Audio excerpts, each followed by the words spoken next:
talking about? Why you bringing that up? Hey, I'm getting it back out. Remember you faked the heart attack? Boy. Why you want to bring that up? Boy, now I'm sweating. I wasn't at first.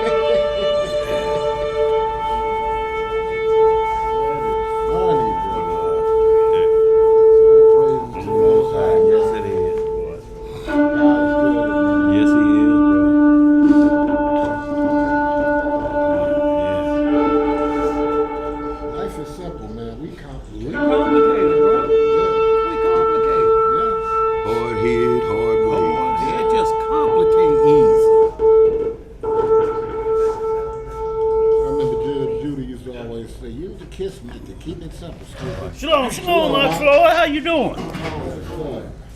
Shabbat Shalom, family. Shabbat Shalom. Shabbat Shalom to the worldwide audience. Peaceful Sabbath day, y'all. As we get about our Abba's business, y'all. We ain't gonna belabor. We're gonna get right to it. Sir. Y'all know how we do it. Wherever we at on planet Earth, turn toward Holy Jerusalem, from whence our help cometh from. 1 Kings 8th chapter, also Isaiah the 2nd chapter. All right, family. We're going to get this opening prayer. And it is with the Most High's permission. Yes, sir. And is in the name of his only begotten and beloved Son, our Lord and Savior, and he's our Redeemer. Yes, sir. Yahushua HaMashiach. But we know him as Jesus the Christ, family. Yes, sir. Long live the King. Long live the King. Reading in the book of Psalms, in the very first chapter, it reads, Yes, sir. Read. Blessed is the man that walketh not in the counsel of the ungodly, nor standeth in the way of sinners, nor sitteth in the seat of the scornful. Yes, sir. But his delight is in the law of the Most High. Yes, sir. And in his law doth he meditate day and night. Yes, sir.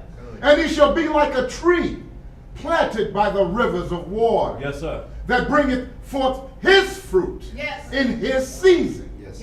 His leaf also shall not wither, and whatsoever he doeth Yes, sir. shall prosper. Yes, sir.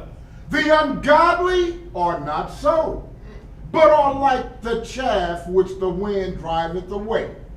Therefore, the ungodly shall not stand in the judgment, nor sinners in the congregation of the righteous. For the Most High knoweth the way of the righteous, Yes, sir. but the way of the ungodly shall perish. Hallelujah! Say that! Yes, sir. Yes. All praises, y'all. All praise. Once again, peaceful Sabbath, family, y'all. Most High has allowed us to get one day closer to Holy Jerusalem, y'all. And that second coming that we await. So, y'all, we're going to get right to it. Y'all know how we get down. Today's lesson, well, we had, Tubai had put out a little information. We like to do end of year question and answers. Right. You know, because that's part of teaching, be instant in season and out of season. Right. So weekly we have prepared classes. So a lot of time we just show a little bit of flexibility, and we didn't have any questions out there. It'll probably be a few today like we normally have. Right.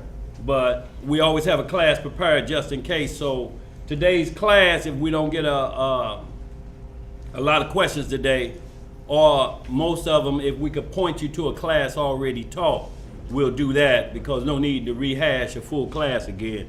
But today's lesson, gates of the Holy Kingdom. So there's a lot of talk flying around out there. Who can go through those gates? They asking about men who was died before the Messiah, or the I should say the children of Israel. So it's always wondered about what gate do they go through to worship. Well, we'll get into a little bit of that, and we'll understand righteousness get to go through those gates. So it's some clear language, and you have to be sure in yourself that you are not trying to keep nobody out of God's kingdom. That's right. Now, his kingdom does not just extend to that great city that was prepared for us, but the entire planet Earth will be the kingdom. That's what we have to understand. Like the Antichrist has a what kind of system? A one world what? Government. Because it's always, y'all, been about everybody on planet Earth worshiping the Almighty and the only begotten Son, Christ. So that's what the whole gist of the matter is, because that's what it was at the beginning. But it's because of failure that we have to go through this recovery process. So we want to make it clear the things that we'll express today. If we don't have a whole lot of questions, we'll get right to that class, because there's some very important things with the number of 12. Shalom, Elisha ben Israel. Shalom, Marquis. Shalom. Well, it must be old school Sabbath today. You got that hat cocked, ace deuce all the way covering your right eyebrow. Ariel rocking this Don Cornelius.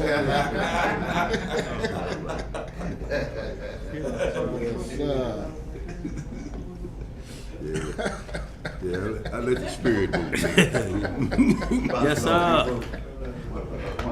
So y'all, we're going but let me say this first before we get going. Want to send our shouts out like we always do, y'all, to our sick and shut in.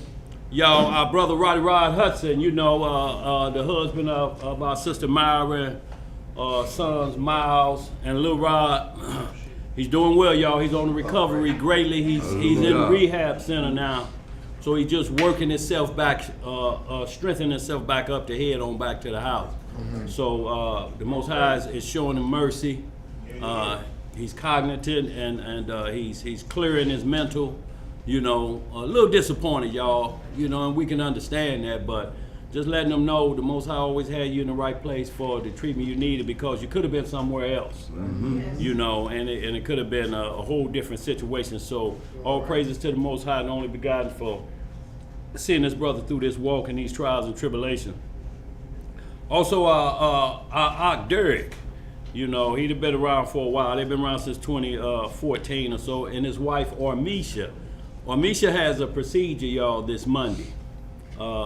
There's a few things she's been seeing, a few black spots, a little bit of dizziness, so they want to perform a procedure on her to verify or to see what's going on, so to speak. So definitely need prayers for our Derek and his wife, Ormisha. Y'all make mention of it tomorrow. Anytime, you feel blackouts or anything, it needs to be addressed. So y'all, we need to really pray for them. Also, our brother Uriah, sister Hananiah, who's doing well. Hananiah is actually 300 plus steps with the walker and 100 steps on her own. So major recovery. And shouts out to brother Uriah. Uriah been doing a little fishing too. He fished brother Danny on down here. So Danny in the house. Yes, sir. So also, y'all, to the newlyweds, Warren Eleazar ben Israel. Oh, they got married? Yes, sir. And sister Olivia. Hallelujah. Tied the knot, y'all. Tied it tight too. Yes, sir. Can't untie it, So just want to say congratulations to the newlyweds. Also, we had some newlyweds around here was trying to keep it on the low. Brother Elnon and sister Felicia. Yes, sir. Tied it tight too. So y'all, all praises to them. And may the Most High continue to bless y'all unions. Also to our Uncle Agda, Emo Naomiya, Emo Yisraela, Nakia, Brother Sheb over there in the homeland. Y'all, we praying for y'all. May the Most High continue to bless. And last but never least is our family who support this ministry and the radio station. Y'all, without y'all, a lot of this couldn't get done. So we thank you, and we equally return the favor to y'all by bringing forth the lessons, y'all, as long as the Most High put breath in our body. Do we have any questions or concerns too, Bob, before we get going? One heard from our brother Hallelujah Shekania in the chat, and it reads, give me one moment here, I'm trying to blow it up, put it on screen. Oh, Shekaniah. Sorry, my bad. Shouts out to that Benny Yahoo too, y'all. Benny Yahoo got his dedication kit set up. Boy, he sent me some pictures. He ready to go, y'all. Yes, sir. The question is, peace and blessings, Remy. Question, your thoughts on the East Coast drones? East Coast drones, thought on them, just United States work, getting us prepared for the Sky Show that's coming. the hologram show that's coming. But understand this: if you're waiting on an invasion from the aliens, and you ain't scrambling F-15s, there's nothing to worry about.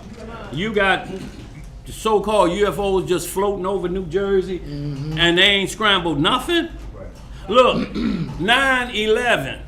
They shut the entire world down, not just the United States. I want y'all to understand, no plane in the entire world was able to take off. There was only one plane moving, and that was them Arab Emirates leaving the United States, going back over there to Persia area, Iraq area. That was the only plane that flew. Everything else was completely grounded. And you mean to tell me you got this many sightings around and ain't no F-15 scrambled?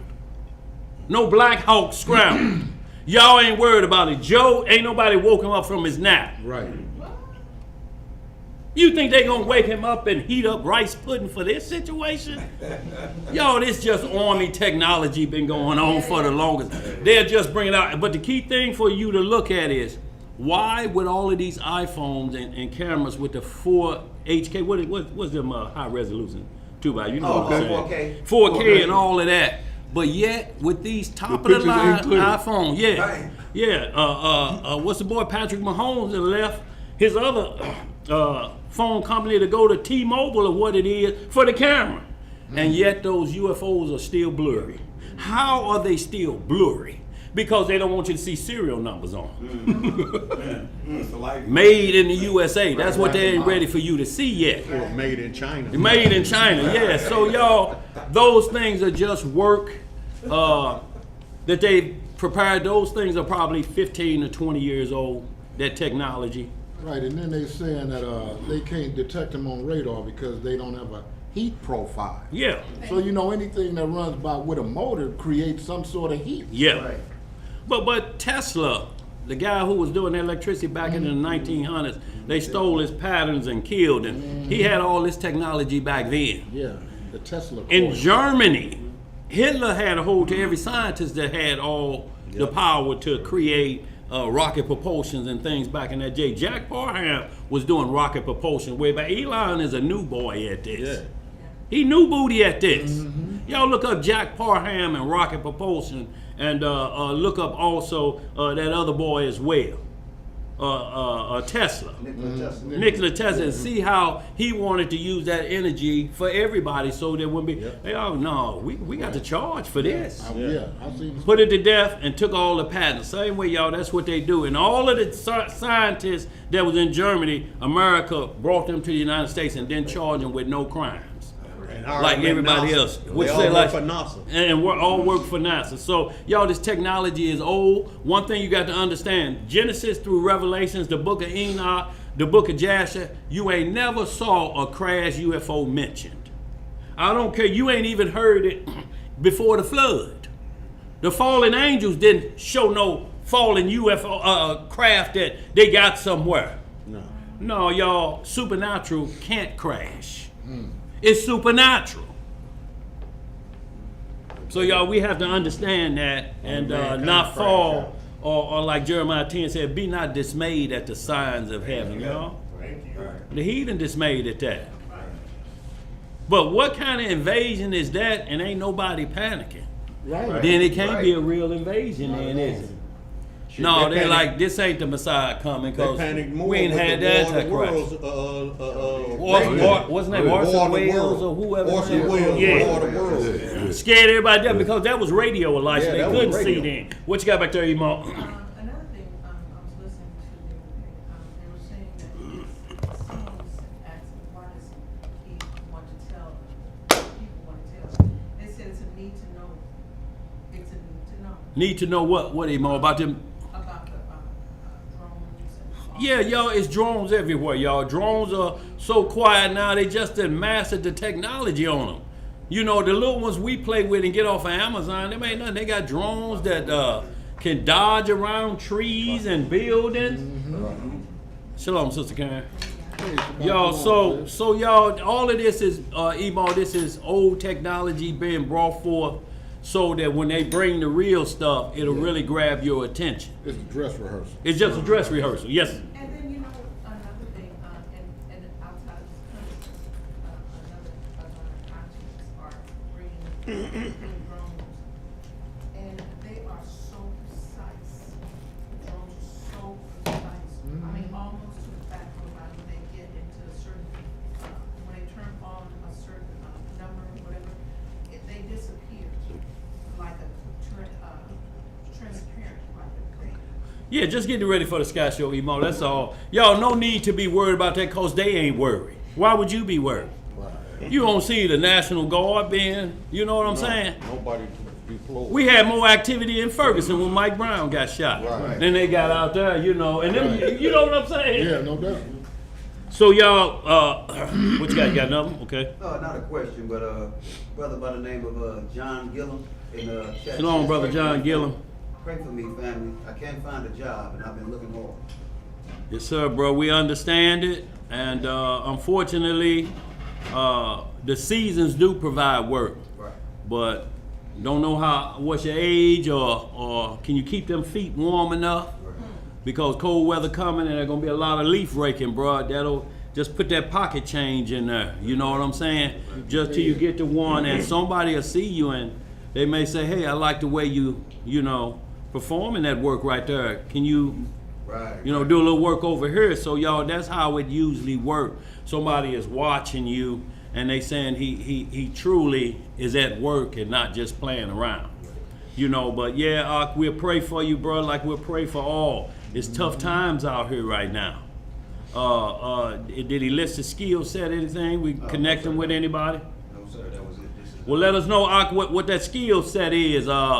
If you have some expertise and African American ingenuity, we got some bros around here. It's technically known as nigger rigging. If you got a few skills like that, we can get you on somewhere. Somewhere, yeah. So just bro, put in that arc where your skill level at, and we'll see if we can get you hooked up with somebody. Got any more questions, too, by? Today's lesson, gates of the Holy Kingdom. Y'all, gates is used several times throughout the Bible from Genesis to Revelation. But we got to understand this kingdom with these gates already existed. It was called the Garden of Eden. Yes, sir. And that great city that existed before, but stain was found in it when Adam and Eve sinned. So that kingdom was pulled from us and to be reconditioned, so to speak, to get that stain out of it before it comes back. You know, y'all, we can't dwell in temples made with men's hands. That's right. You know, like Hebrews 12, I believe it states that we waiting on the kingdom built by the hands of the Most High. He's the master carpenter of that. Real kingdom. It's already been designed. It don't need our help. So y'all, that's what we're gonna get in today, because we have a lot of, you know, talk out there back and forth of who can get into the kingdom, who's allowed to go through what gate, you know. Okay, no Gentiles can go through these gates. Well, then the question come up, what about Abraham, Noah, and them? They wasn't of no tribes. What about Shem and what gate they go through? Well, as we get down to it, we'll see that they go through any gate or that they want to, because they're already been locked and loaded and inside the kingdom. So they're already inside. There's no need for them to have to come inside when you're already inside. Because remember, what is that bosom called? Whose bosom? Abraham. So that bosom is on the third level of heaven, which is paradise. He got to get permission. So he to come to already his own locked bosom. in. Yes, sir. That's like you already at the game and then you buy another ticket. No, it don't work like that. Shalom, Sister D. So y'all, we're going to get right at it. We ain't going to belabor this no longer. We got any more questions? No, sir. Before we get going? So y'all know how we get down. Our one and only high priest after the order of Melchizedek, Yeshua HaMashiach, locally known as Jesus the Christ. He brings forth the law to every male, female, rich, poor, free and bond, Jew and Gentile. So what we want to do, y'all, is get right into Genesis 3:21, because we want to see where these gates were blocked off and we didn't have access to it again, to the tree of life. Y'all, and that's what those gates give us access to, but we can't have access to the tree of life in this corruptible flesh. Flesh and blood cannot enter the kingdom. Y'all have to understand what that means. It don't mean that like we're saying, well, can't no human get in the garden. No, that's not what it's talking about when they say flesh and blood. Corruptible flesh. Yes. This flesh that we have right now that dies and wrinkle up, and folks want to put Botox in it and tighten it up and El meat suit. no, fix their meat. No, that can't come into a incorruptible kingdom. It has to be changed back to the fashion it was before Adam and Eve sinned. That change is quick, as quick as you could blink your eye like that. That's how quick the change from corruption to incorruptible take place. That quick as you could blink your eye. I got all my teeth. Yes, sir. All of them. I mean, they be nice too, Zeb. Look here, Zeb. You could. I'm telling you, his eternal teeth. I'm talking about a show out with a Chico stick in each hand, and boy, then throw a couple non-laters in there. Perfect teeth, y'all. Say without frowning. Boy, no frowns, no look like that hurt. So y'all, let's get it. Genesis 3:21, y'all. We just want to set this up, and we'll deal with these gates because there's something very important with this number of 12 that already existed that this will round up to. All right, family, we're going to be reading in the book of Genesis, chapter 3. I'm going to start the reading in verse 21. Give everybody a chance to get there. It's up toward the front of the book.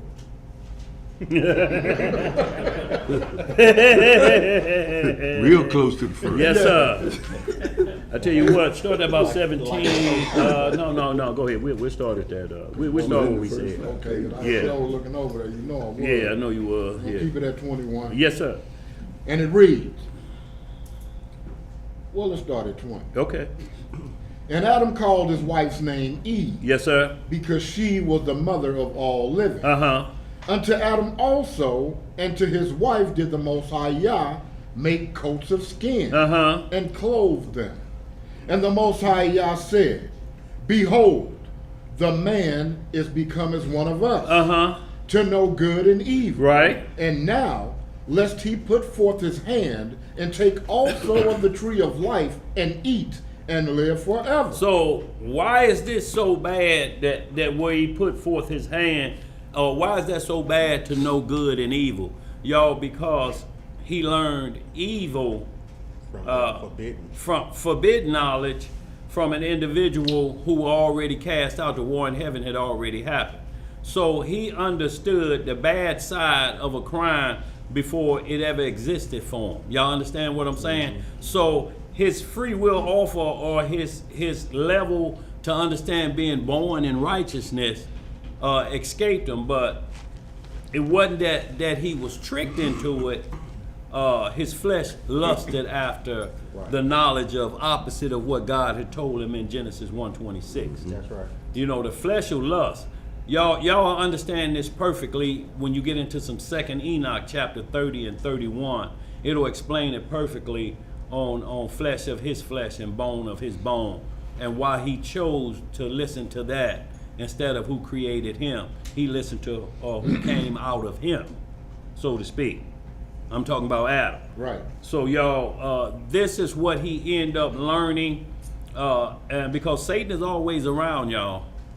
Remember, even in the kingdom after 1,000 years, for 1,000 years, he gonna be locked up, right? That's right. And they say after 1,000 years, what gonna happen to He him? let loose. He let loose. So that's during the kingdom period, ain't it? Yes, sir. Ain't that the 1,000-year millennial reign? Yes, sir. So there will be good and evil on the earth again until evil get wiped away and it death. goes back to the way it was before the war in heaven. We got to understand this. The war on earth was brought forth because of what happened in the war in heaven. That came down here. Yeah. When you read Revelations 12 chapter, you'll understand it perfectly. So go ahead, bro. Verse 23. Yeah. Therefore the Most High Yah sent him forth from the Garden of Eden Uh-huh. to till the ground from whence he was taken. So he drove out the man, and he placed at the east of the Garden of Eden cherubims, and a flaming sword which turned every way, to keep the way of the tree of life. So it was protecting the Messiah, who was the tree of life, because he was in the Garden of Eden at the time. So it was protecting anything wicked from touching him or eating from him at that point again, because everything after that point has to die. Everything at that point was marked for death. Other than the angels that were still up there, but every angel that fell, mankind had failed already, so everything was marked for death. So y'all, notice what he said right here in verse 24. So he drove the man, hold on, therefore the Lord God sent him forth from the Garden of Eden to till the ground from whence he was taken. So let's get this understood. The Garden of Eden was placed. Eden is the whole world. Let's get that understood. Eden is the whole world. He took a garden and he placed it eastward in Eden. So when he removed Eden, he sent the man back to where he was taken from where he originally got that dust from, formed Adam, and then he brought Adam into the garden. Y'all understand? Right. After 40 days. Like Leviticus 14 and 15 tell us, a male child is born 40 days before he could come into the assembly, so to speak, or into rising. 80 days for a woman. When you read in the book of Adam and Eve, Eve didn't come in for 80 days into the Garden of Eden. So the garden was created before earth was formed. Right. Way before earth was formed. If you will, like, just give me a little bit of that, whoever that wisdom of Solomon, is it 3? Let me make sure. But the Garden of Eden was before the earth was ever thought of. I think it's wisdom. Let me make sure. May have it right here. I have my footnote. Hold on.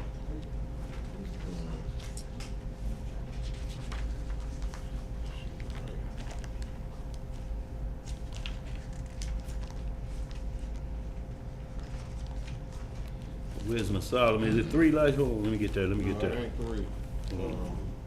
Before ever earth was. Hold on.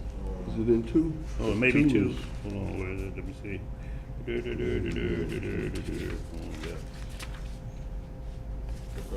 Oh, I guess if I get out of the book of Esther. It'll help. Yeah, sure, it help. Words be a little different. Yeah, words will be a little different, won't it, bruh? Mm-hmm. Hold on, let me get that.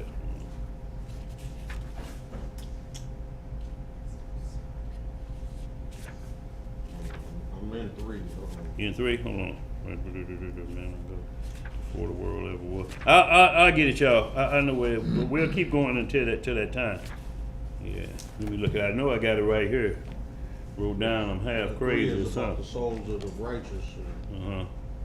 Make sure it ain't that second Ezra 3. Glorious is the fruit of good laborers. Is it 320? Let me do Sirach 320. Let me double check that, y'all. Maybe 320. No, that ain't it. Sirach 320. No. I'll find it, y'all. We keep going. God made man to be immortal. Yeah, that's what I want. Where you at? It's in 2, like I was saying. That's where I'm at. Yeah, yes sir. Yes sir. You know what I want, Zed? Bro, I'm looking for Hey, more Garden of Eden. y'all Because throwing, I said I think it's chapter 2, and y'all kept throwing, going. I was like, maybe that Zed ain't it. off. You telling us is we looking for the garden. Right, We looking for Eden right. before the world was. If you talk about man Okay, so made that immortal, then yeah, you in 223, but Yeah. hold on, Brian. No, I won't when he was thrown out of there. I'll find it, That ain't when y'all. he was thrown. When he I'll thrown find out, it, ain't y'all. in there. 'Cause I just read the whole nevertheless, thing. through envy of the devil came death into the world, and they that hold on to it. No, he talking about where he got No, thrown out it's in of heaven. That's what he talking Yeah, about. I'll find it, y'all. But let's just keep moving. I don't want to belabor it. I do, let's see, have a question that Danielle's asking. Go ahead. To kind of, About that ceremony? yeah, to kind of clarify what she's talking about in case you don't know. But, Sister Indiana Coleman asks, could you please touch on the ceremony of the Pope in France? Or the who? Of the Pope in France? She Jacob wrote said- down at the bottom. Yeah, she wrote which one you was talking about. Jacob's talking about, he gonna talk about it on the walk on the dark side too. Okay. Oh yeah, that's cool too. Well, that'd be good. It get in depth then. So you'll have like that. But it was about the Pope and who? It says right here, she clarified, she said the ceremony that was done In on France. the cathedral that caught on fire and was rebuilt. Oh, yeah, I saw And the that. Pope also That said he reopening is of going to that. open Oh, yeah. portals on the so-called Christmas day. Open the Yeah, portal. they Yeah, say y'all he's full of portal. just a bunch of nonsense until don't really don't know pay it what no it means. mind, y'all. Just more deception, that's coming because look, you have to keep prophecy in its right space. Like like me and you was going over a little bit of that Daniel chapter 10 today, Yes, sir. and it told Daniel seal up the vision for it's a long time to come. So once you understand it like this, we can see into the future, Right. but it may be 200 years from now. You understand that? So that means you may die, which Daniel was told. Seal up the book. You gonna rest for a little season. John the Revelator gonna pick this up and continue it on up into the kingdom, so to speak. So, but what I wanted was 2nd Ezra 3, y'all. Yeah, that's what Ezra Nat just Turner, sent it to you. He just put it in 2nd the Ezra chat. 3, 5, and 6. Yeah, Yeah, that's Nat Turner listening to me. Yes, sir. That's what I want y'all. Second Ezra? Yeah, Yep. just read that, y'all.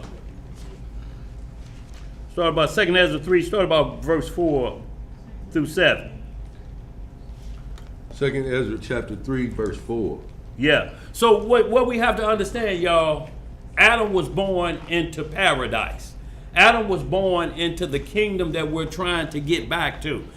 New Jerusalem is just repaired. Like when you get in Isaiah 65, say, I saw a new heaven and I saw a new earth. But technically, this earth will just be repaired. Like it was repaired in Genesis 1. Genesis 1 and 1 and 2 is coming out of destruction. So it had to be, the earth had to be reformed again because of the war in heaven. The earth was already beat up before Adam was even formed. So earth was restored and then man was put back on earth. That's why the devil was already here. From the war in heaven, he was cast out. So he was waiting. He's supernatural. He can move. He can groove. That's why he all the way around when you get the Holy Spirit. The Messiah was up in the mount talking to the Father, fasting 40 days and 40 nights. Who showed up to contest it? Satan. Right.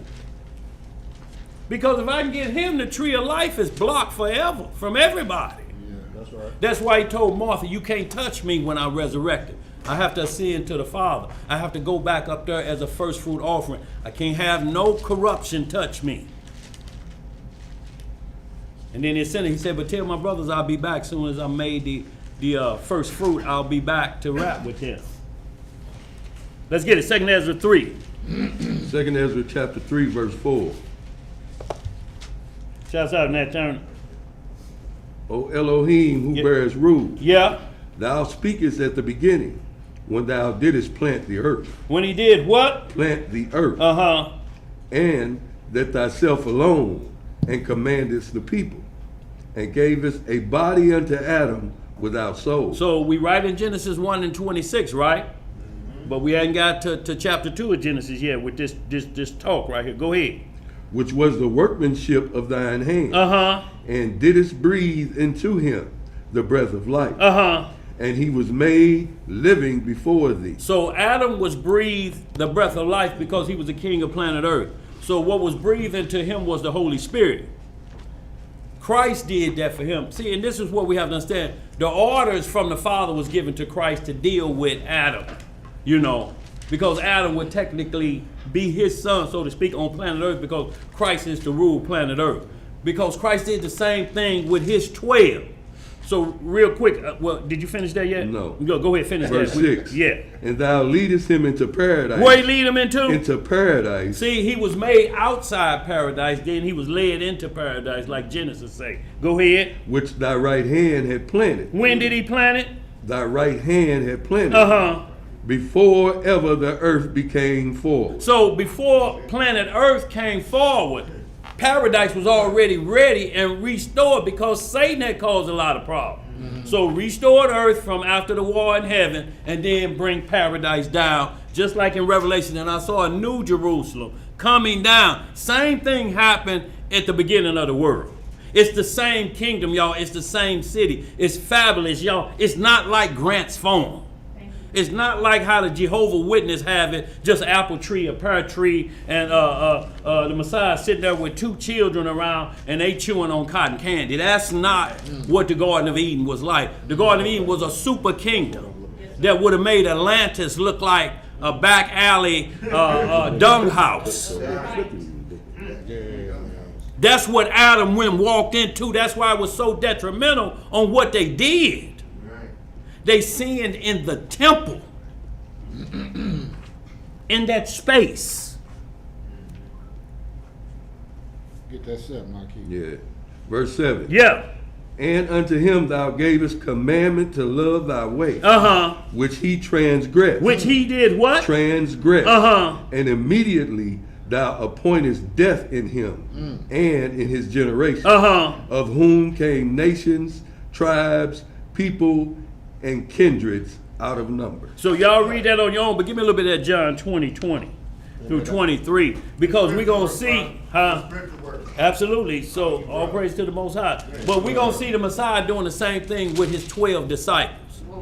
Also in Daniel, John 20 and 20. that Isaiah 51, that's what I was flipping madly over here, because I knew it's in Isaiah 51 also when it talks about the reversing the curse and going back to the Garden of Eden, which is the beginning. Yes, sir. Yes, sir. You He said says Isaiah like a 50. Garden of Eden before them. He says, 50 or the 51. wilderness should be turned back into the Garden Garden of Eden, that's Isaiah, Because yeah. now we're in the wilderness now. Yeah. To reverse it, we need to try to get back to the Garden of Eden, Yes, sir. which is the beginning.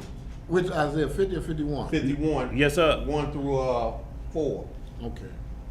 Because it says a wilderness behind us, but like it says, the Garden of Eden before us. Right. See, that keeps people from wanting to escape to the wilderness and think that's the safety zone. Right. Y'all, we had more problems in the wilderness than we had in Egypt. That's right. You know why? Because we had problems with our own self. Only problem, we had the nations around us, we cutting through their backyard. You know what I mean? To get over on this block. But the problem we was having, the chaos was with our own people. Exactly. Dathan and Core now. Them niggas. Shalom, Ak Floyd. How you doing, bro? Y'all pray for Ak Floyd. That's our brotherman right there, y'all. Ak Floyd just want a little strength. Ain't nothing Just wrong like with our Ak OG Jeremiah. Just a all little of strength. that. Yes, sir.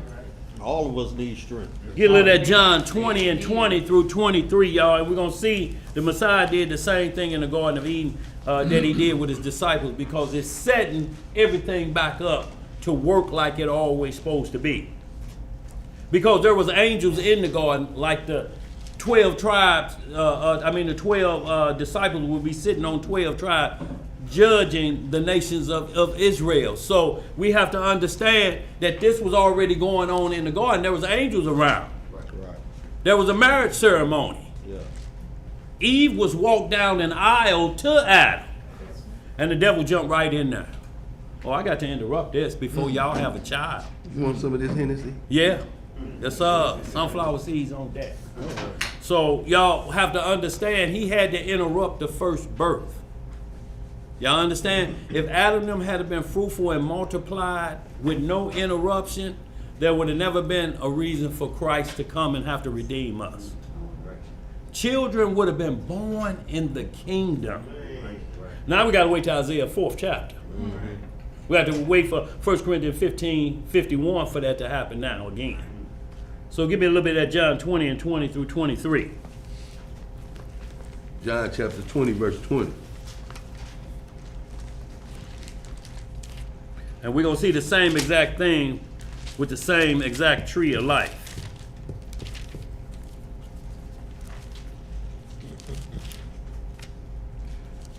John chapter 20, verse 20. Yes, sir. And when he, I said, okay, back it up off 19. Yeah, 19, okay. John chapter 20, verse 19. Yes, sir.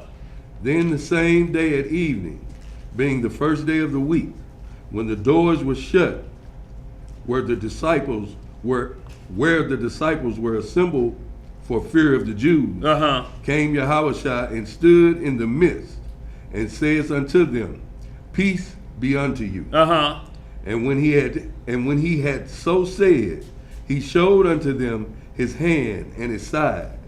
Then were the disciples glad when they saw the Elohim. Yes, sir. Then said Jesus to them again, Peace be unto you, as my Father has sent me, even so send I you. And when he had said this, he breathed on them and said unto them, Receive ye the Holy Ghost. So we see that his Father breathed on him after John baptized him in the River Jordan. The heavens opened and that dove came on, and he received those 7 spirits right there that was prophesied of him in the book of Isaiah. You know, it say he gonna have 7 spirits, and that's why the menorah represents the Messiah.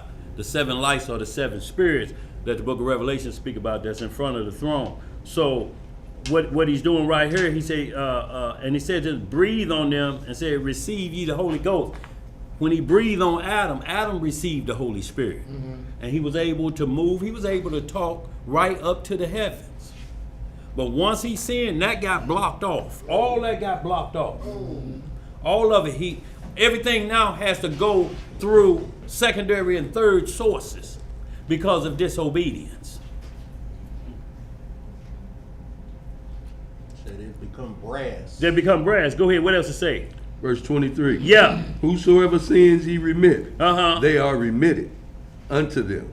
And whosoever sins ye retain, they are retained. So, y'all, we see once again the breathing process for the Holy Spirit to come on them. It's the same pattern, y'all, because it's setting those same individuals up for the rebuilding of that kingdom. Y'all, there were many angels in the garden. They were there to assist Adam. When children was going to be born, they were going to be right there teaching them what they need to do. That's what angel job is, I should say. Thank you. I straightened that out quick, didn't I? Boy, that Mississippi tried to get out of that Starkville, boy. It'll leap out, man, just like a Judah gene.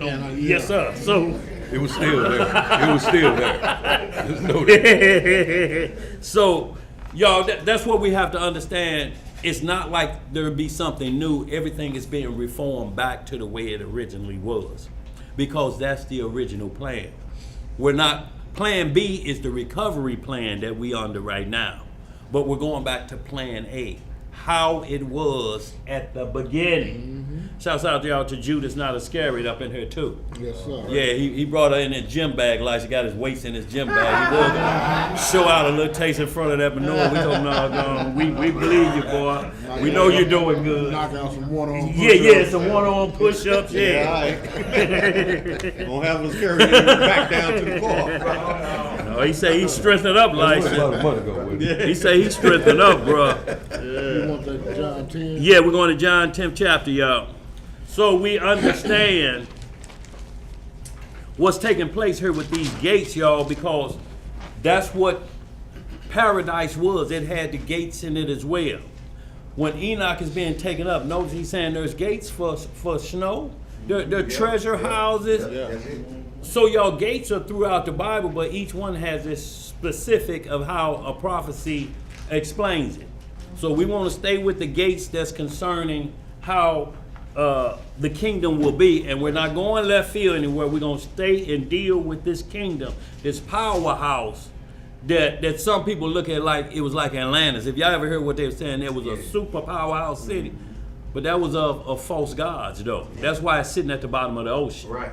So it was overrun. Bad behavior get flooded out. Let's get it, y'all. Where we at? All right, we're in the book of John, chapter 10, and we're going to start the reading in verse 1. Yes, sir. Give everybody a second to get there.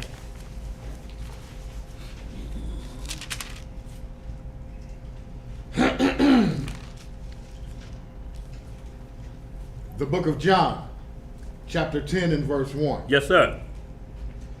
Verily, verily, I say unto you, he that entereth not by the door into the sheepfold, but climbeth up some other way, the same is a thief and a robber. What is he? He is a thief and a robber. Yes, sir. But he that entereth in by the door is the shepherd of the sheep. To him the porter openeth, and the sheep hear his voice, and he calleth his own sheep by name, and leadeth them out.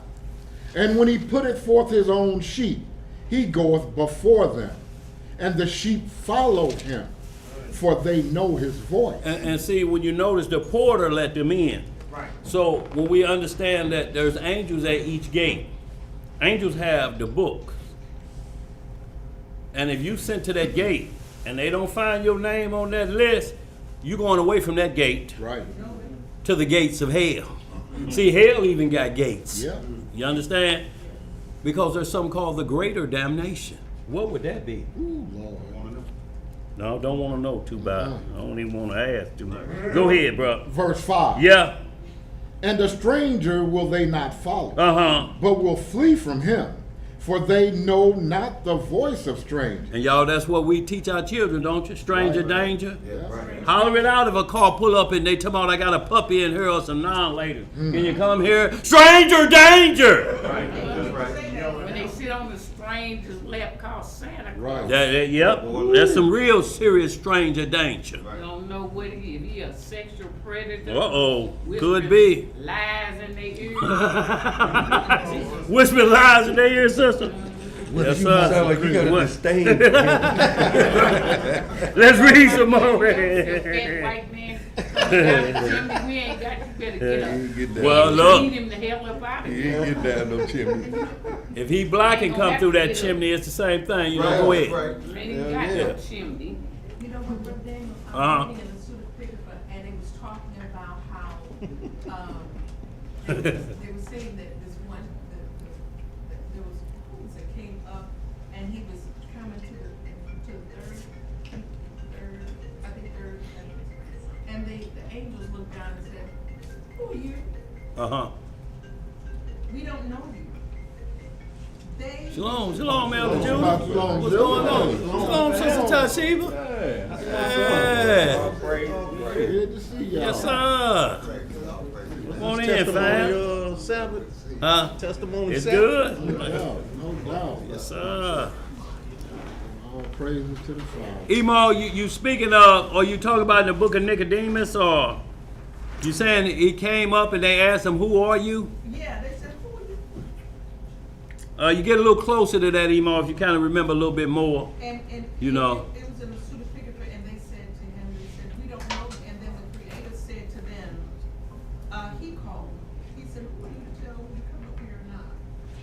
And the Father told him that he was okay, and he went right on. Well, I'm gonna look. I kind of was reading a little bit of the book of Nicodemus. Now, it speaks to that about the thief on the cross, who Christ said, "No, this day you're gonna be with me in paradise." When he came up to the gates, they was questioning him there, asking him, "Who are you? Where you come from?" Right. And he had to express himself that Show the signs of the cross. he had to show the signs of the cross before they let him in. So I'll get that email. That's in the lost books in the book of Nicodemus. I'll pull it up for you real quick as soon as we get a little bit further. Go ahead. Where we at in that John 10? We're in verse 6. Yeah. And it reads, This parable spake Yeshua unto them. What did he speak to him? This parable spake Yeshua unto them. Uh-huh. But they understood not what things they were which he spake unto them. Then said Yeshua unto them again, Verily, verily, I say unto you, I am the door of the sheep. Yes, sir. All that ever came before me are thieves and robbers. So, y'all, there can't be no mixed doctrine. There ain't no multiple doors to go through. There's not multiple gates to go through. To get to them gates, you got to go through this one door called Christ. Y'all understand? He ain't sharing that door with nobody. It ain't what's them doors you can go in and just circle and rotate? What's that? Revolving door. It ain't no revolving door. You ain't coming in and spin your way back out and be back on 1st Street. No. All that ever came before me are thieves and robbers. Uh-huh. But the sheep did not hear them. I am the door. What is he? He is the door. Uh-huh. By me, if any man enter in, he shall be saved, and shall go in and out and find pasture. The thief cometh not, but for to steal. What he come for? But for to steal, and to kill, and to destroy. I am come that they might have life, and that they might have it more abundantly. I am the good shepherd. The good shepherd giveth his life for the sheep. But he that is an hireling, and not the shepherd, whose own the sheep are not, seeth the wolf coming, and leaveth the sheep, and fleeth, and the wolf catcheth them, and scattereth the sheep.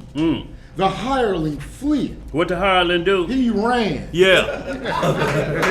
And you know why? Yeah. Because he is an hireling. Yes, he is. He like, what you expect from me? With no more money to be made. Right. Look. And careth not for the sheep. Yeah. I am the good shepherd, and know my sheep, and am known of mine. As the Father knoweth me, even so know I the Father. And I lay down my life for the sheep. Y'all see that? He laid down his life for the sheep. That's what the shepherd does. That's right. You know what I'm saying? The hireling and say, y'all going out there, I got y'all back. I'm going to be watching. Way back. Yeah, way back. Go ahead. A second witness to that is Isaiah chapter 40, verse 10 Yes, sir. through 11. What is Behold, the Lord God will come with a strong hand, and his arm shall rule for him. Behold, his reward is with him, and his work before him. He shall feed his flock like a shepherd. He shall gather the lambs with his arm, and carry them in his bosom, and shall greatly lead those that are with young. That's right. So y'all, it's without a shadow of a doubt who the door is. You got to go a little ways on that, don't you? Yeah. Okay, go ahead.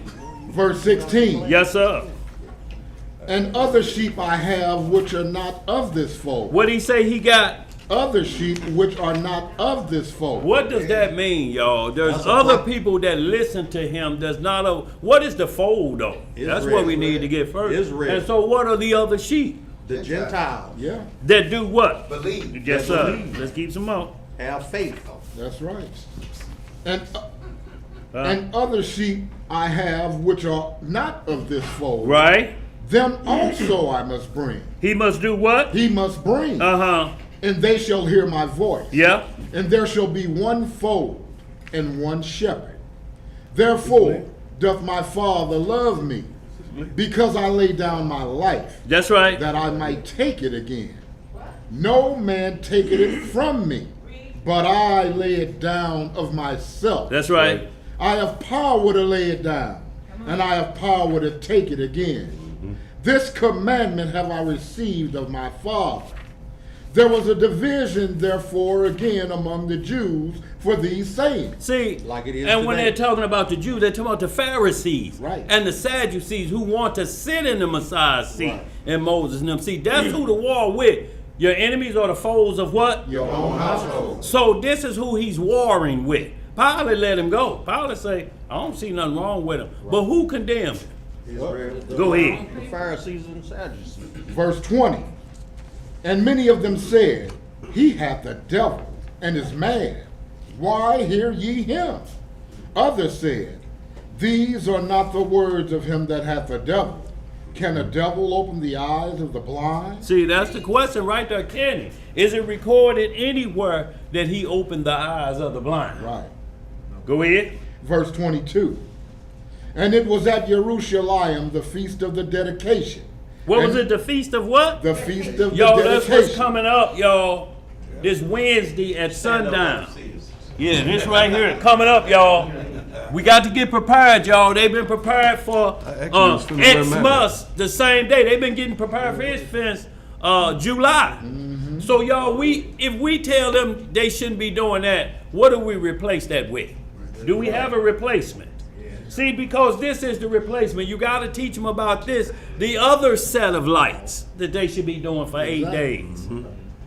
Y'all understand? Because they're going to have Christmas lights up from December the 25th to January the 2nd, which will be 8 days as well. Satan keep his days, and notice this. What will be this feast? This says the Feast of Dedication on the 20th and 5th day of Caslu or Kislev. Christmas is on the 20th and 5th day of December. Satan gonna always keep it right there. Sometimes because our feast days go by the month, our feast days may go back to the beginning of December, where Satan's holy days are locked in on one day. See, he don't want you to have to study. He gonna set it a day for you to make it easy for you to worship him, where you don't got to do no work. He nourishes that give us a king's spirit. I don't care from kindergarten on up. You know what day it's on. Mm-hmm. But if you ask any Israelite today, when is the Feast of Dedication? How long does it run? What are the requirements of the Feast of Dedication? What do we dedicate? See, we have to be able to, because if they ask us and say, well, what we supposed to be doing then? We can't do Christmas. Right. We can't do Satan Claus. What can we do? The Lord's feast. That's what we have to do, and we have to replace it with it. Well, you know, you explain to him, well, Christ never celebrated his own birthday. Right. For one, he didn't want nobody to know when he was born. Nobody know the actual day. In John 10, we're reading right now, he's doing the dedication feast. It was about the second temple.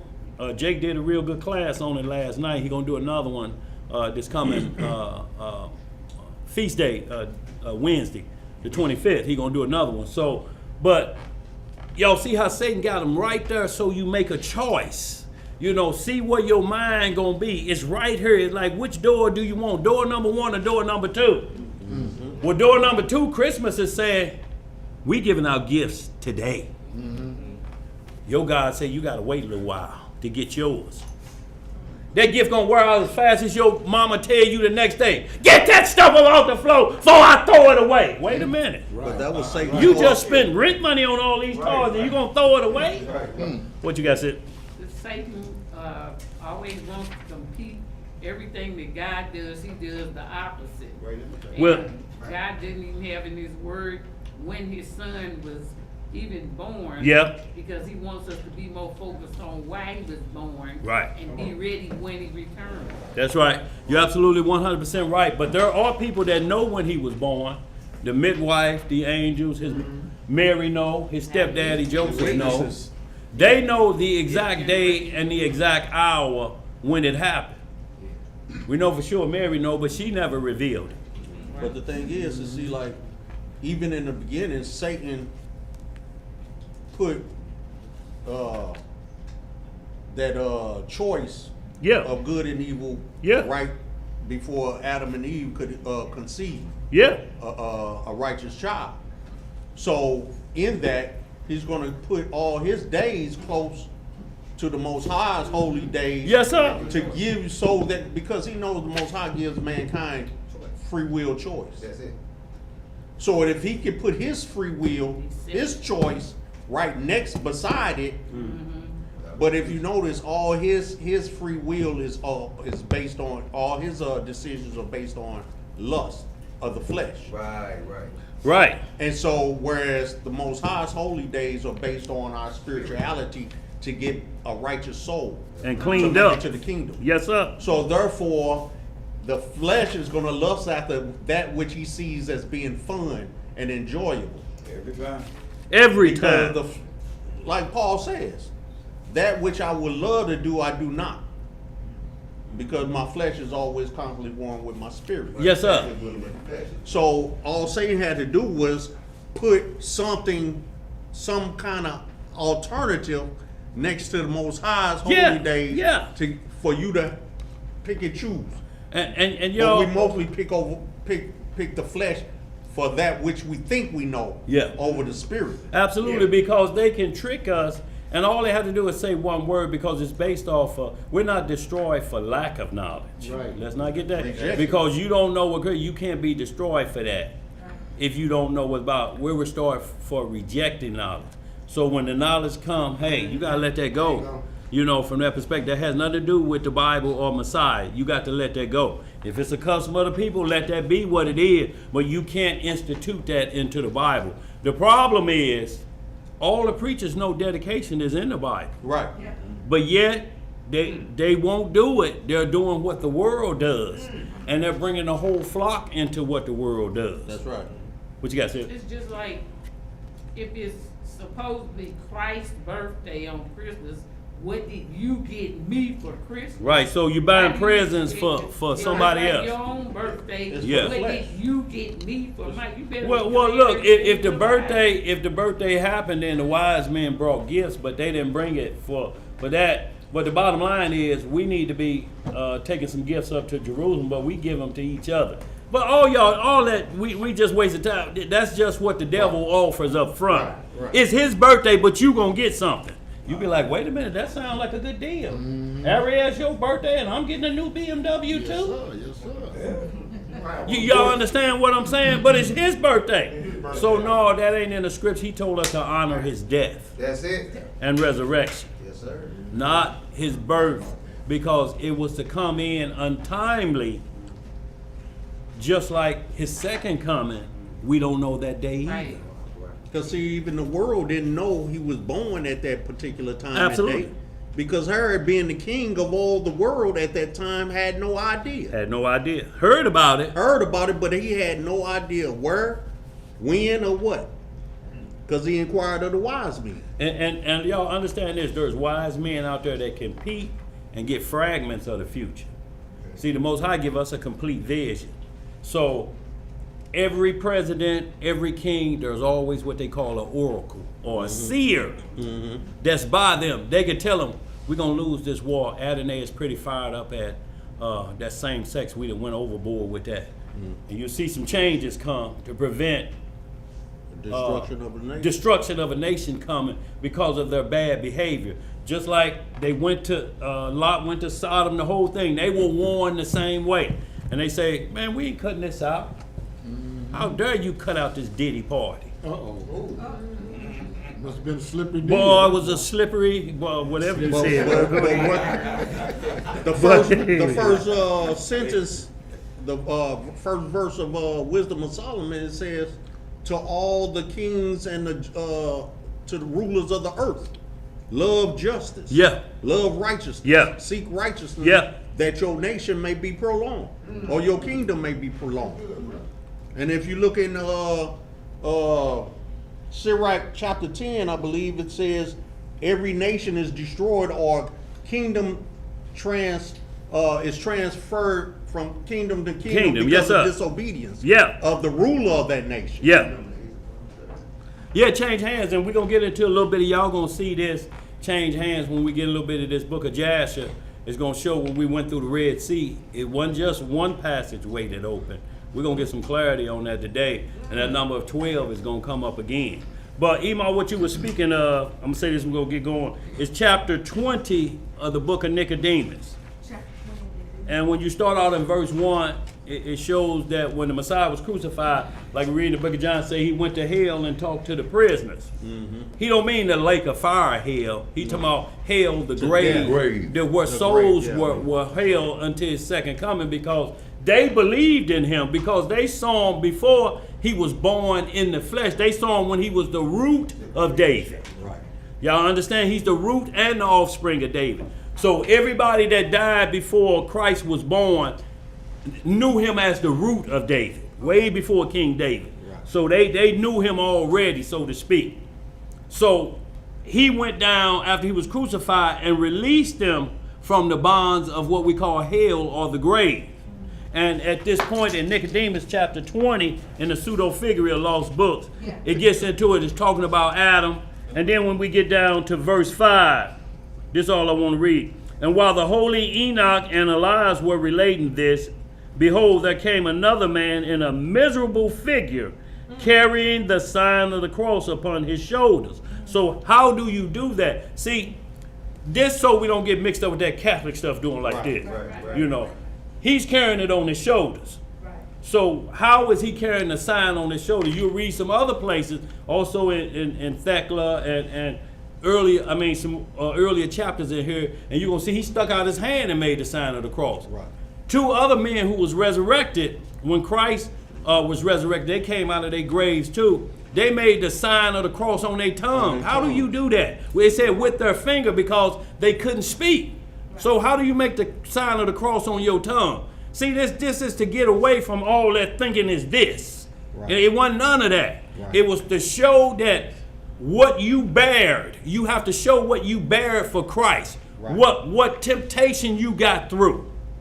See, these individuals couldn't speak. Right. As soon as they made the cross, their tongue unloosed. The same way with the thief bearing his cross on the back, because he had to carry his cross the same way like Christ had to carry his. That's what Luke 14 says. He that cannot bear his cross cannot be a disciple. Yes, sir. You got to be able to carry it. Yes, sir. So let me finish reading this, verse 5. A cross upon the shoulder, verse 6. And when all the saints saw him, they said to him, Who art thou? For thy countenance is like a thief's. And why dost thou carry a cross upon thy shoulders? To which he answered and said, Ye say right, for I was a thief who committed all sorts of wickedness upon earth. And the Jews crucified me with Yahushua. And I observed the surprising things which happened in the creation at the crucifixion of the Lord. And I believe him to be the creator of all things and the almighty king. And I prayed to him, saying, Lord, remember me when thou come into thy kingdom. And he presently regarded my supplication and said to me, Verily, verily, I say unto thee this day, thou shalt be with me in paradise. So the angel moved out of the way then. He like, oh, okay, you got higher authority than me who's guarding this gate to allow you into paradise. Mm-hmm. You understand what I'm saying? So to get into Abraham's bosom, you just ain't going to go in there because you died and you think you're right. There's somebody at the door. That's gonna check your the porter's at the door. They like, who are you? Right. You got to have the juice. Well, I'm saved such and such from around these parts. They like, we need to see your name in here. If we ain't seeing saved such and such, you got to get away from around here. So because y'all, if you notice, he stated what his crime was. Yeah, he did. And who gave him permission to get beyond it, who remitted that sin. Yes, sir. Who remitted that sin, you know what I'm saying? Or released it in heaven. So that was the way he got in, and that was his sign of a cross, because he buried his cross, his iniquity. Yeah. And how he overcame that iniquity. Because by what blood? He said by it what first, name? though, didn't he? Yeah. He said it first. I was a thief. Yeah. I was a jack artist. I robbed people. But he forgave me. Because he forgave me because I asked him from here, because I didn't say, if you get me down off the cross, then I'll worship you. Like the other one did. Right. He had that, what's Abraham's brother name? Haran. Haran spirit. I'll worship God if you do something for me first. Then I know we playing fair. Well, you can't put breath back in God's body. You can't heal God. So how you think this a fair exchange? No. That's right. Let's get some more, y'all. All right, family, we're back in that book of John, chapter 10, and we're at verse 22. Yeah. And it reads, And it was at Jerusalem, the feast of the dedication. Yes, sir. And it was winter. And it was what? It was winter. What's the first day? I mean, what's the day? What do they call the day start first today? day of winter. The first day of what? Winter. And what we got coming up? Wednesday. Thank you. This in the Bible. Yes, sir. Christmas ain't in the Bible. Y'all have to understand, we have to show people these things so that they understand it. Then they like, okay, I can back off of what I'm doing. Lip service, y'all, all the time don't get it. You know, it tells them, but we have to be shown. It's like any law situation always show you what you did wrong. Violation of this, if you don't believe that, go to court and prove that you were not in violation of that law. But we have to show them where they're in violation. If we don't, then it's our opinion. And the thing is, Dan, let me add, we have to show them according to thus saith the Most High. That's what we're talking about, like. Not by YouTube video. No YouTube video. Because then they're still not trusting in the word of Elohim. Right. They're seeking the advice or the instructions of mankind. Yeah. We have to take them to the book, to the record, to the manuscript, so they can see it's by the Most High's word that these things are, not by another man, an infallible man. Yeah, because he said it. Right. Because he said, yeah. Verse 23. Yeah. And Yeshua walked in the temple in Solomon's porch. Then came the Jews round about him, and said unto him, How long dost thou make us to doubt? If thou be the Christ, tell us plainly. And look, y'all, see these Pharisees, they're just still questioning him. You can see what he's doing to know if you know prophecy. Right. But if you just sitting in Moses' seat, you ain't got a clue because you running your own program. Exactly. Like the Pharisees ran.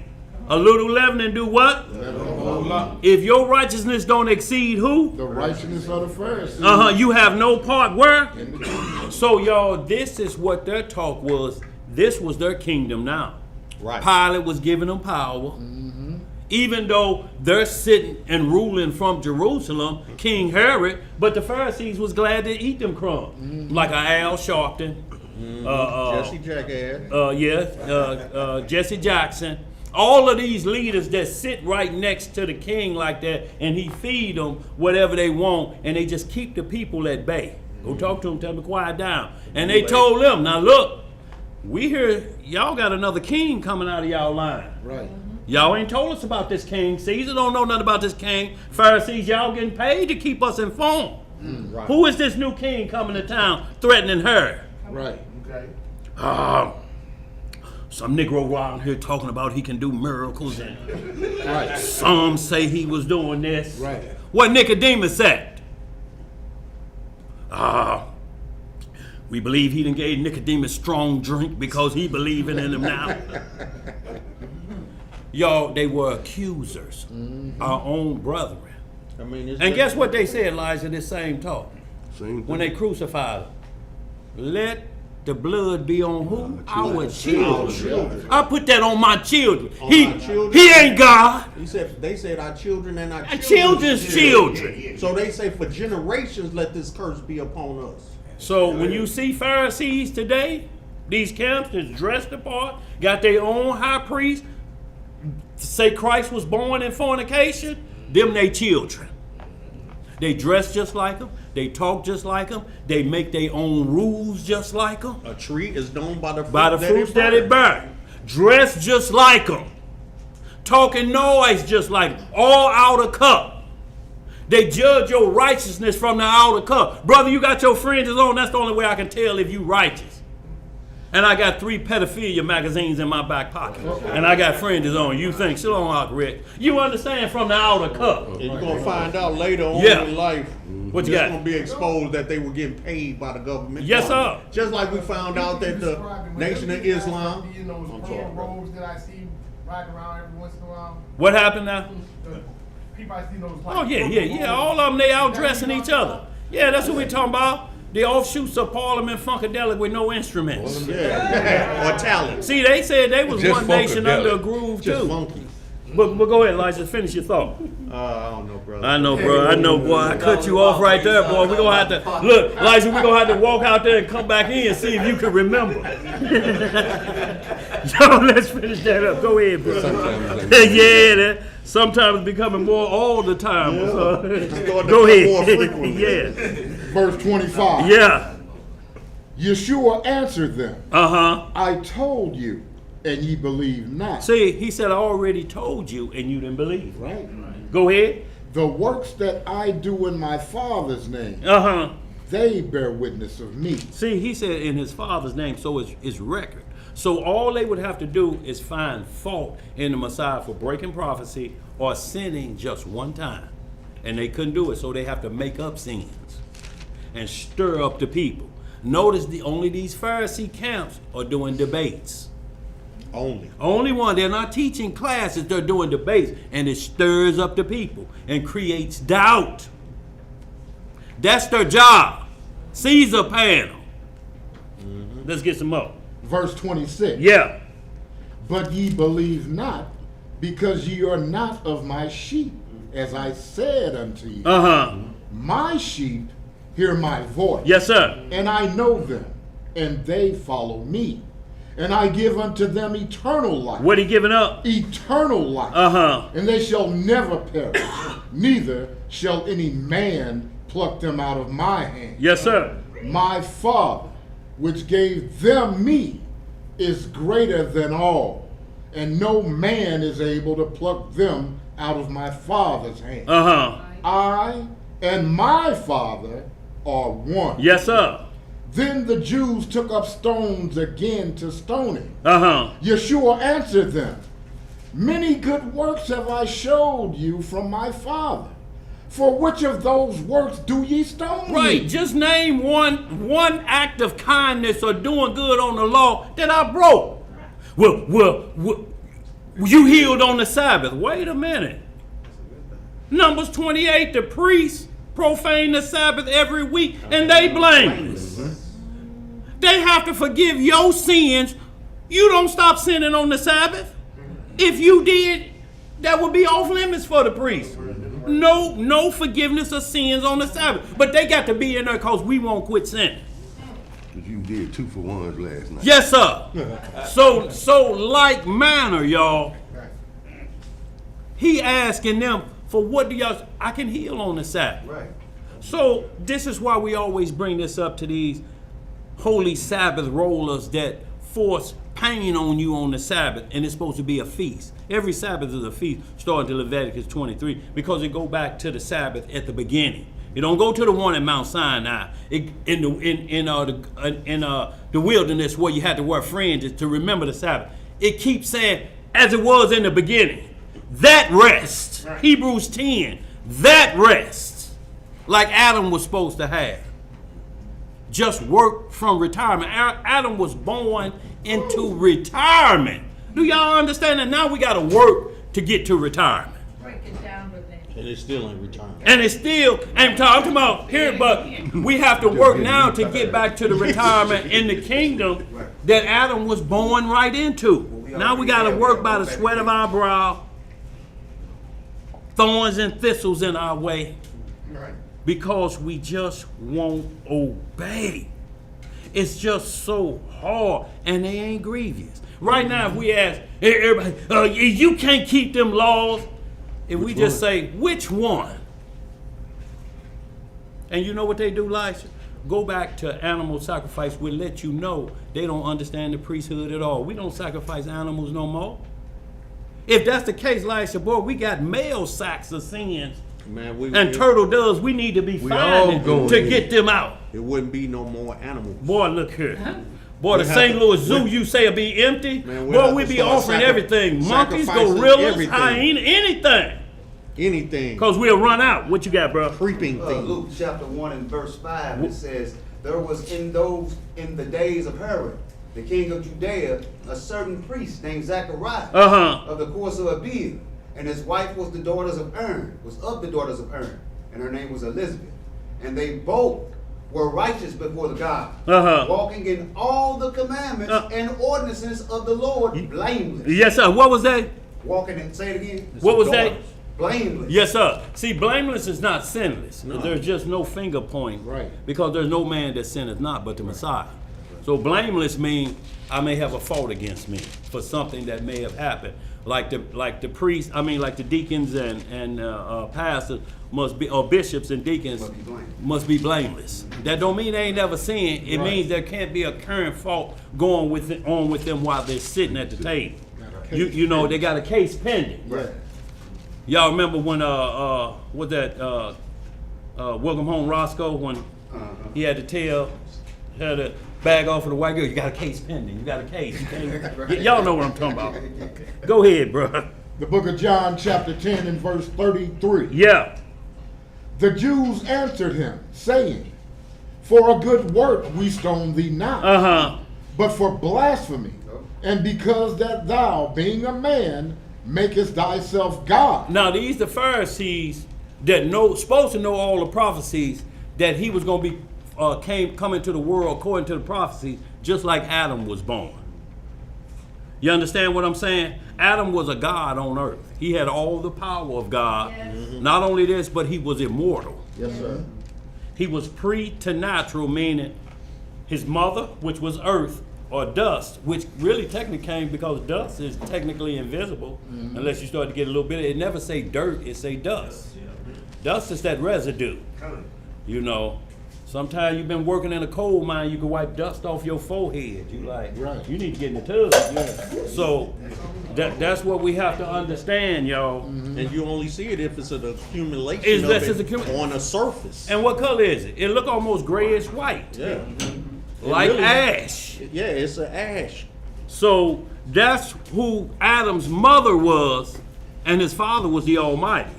Christ's mother was from that same dust. And his father was who? The Most High. The Most High. So they're the same individual because corrupt can't be repaired by corrupt. Right. Right. It has to be repaired by incorruptible. Right. That's right. To put it back. Only Y'all makes understand? sense. Only sense that it can. Yes, sir. Let's get it, y'all. Verse 34. Yeah. Yeshua answered them, is it not written in your law, I said, ye are gods? So you see how the Messiah bring it right back to them to where they can go check? Right. Go ahead. Verse 35. Yeah.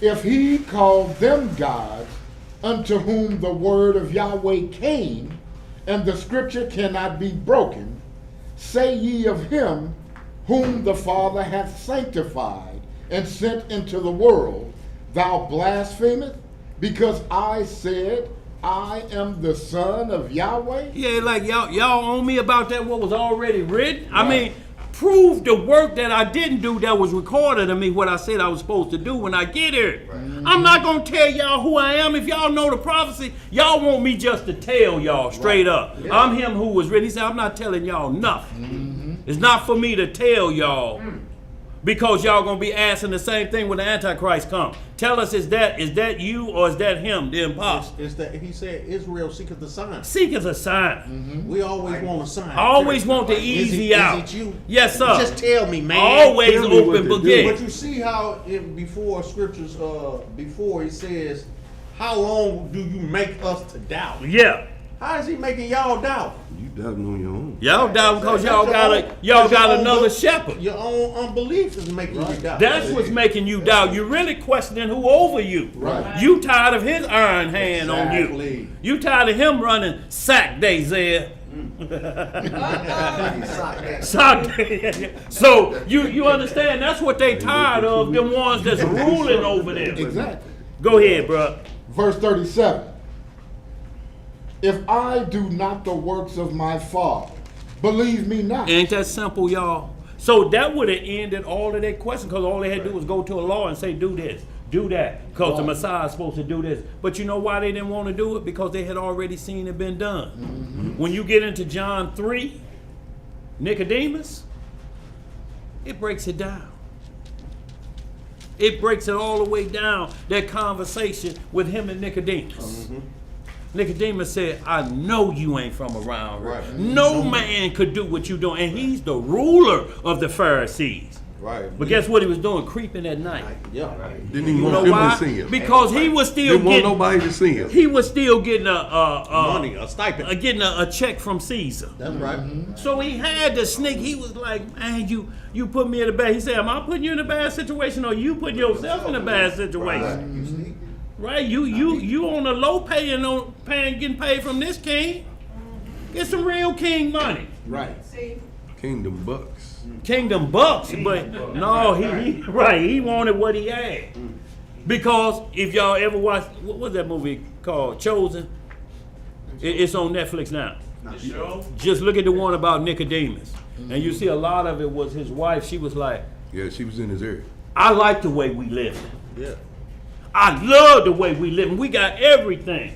Most of the time, that's the issue. Yeah. That weaker vessel who succumb to the flesh because she's flying before her friends, yeah. her socialite, yeah, that social, circle, yeah, and she don't want to be put down as just like Job's wife. Like Job's wife. We living good. You gonna now have me living like a peasant because of your belief? Yeah, you know. And he telling his wife, Nicodemus, I ain't never seen this. I know it's supernatural. It got to be. She like, well, can't you just wait till your term over and then believe? He like, no, it's like the call is happening right now. Right. Nicodemus was the one who begged for his body.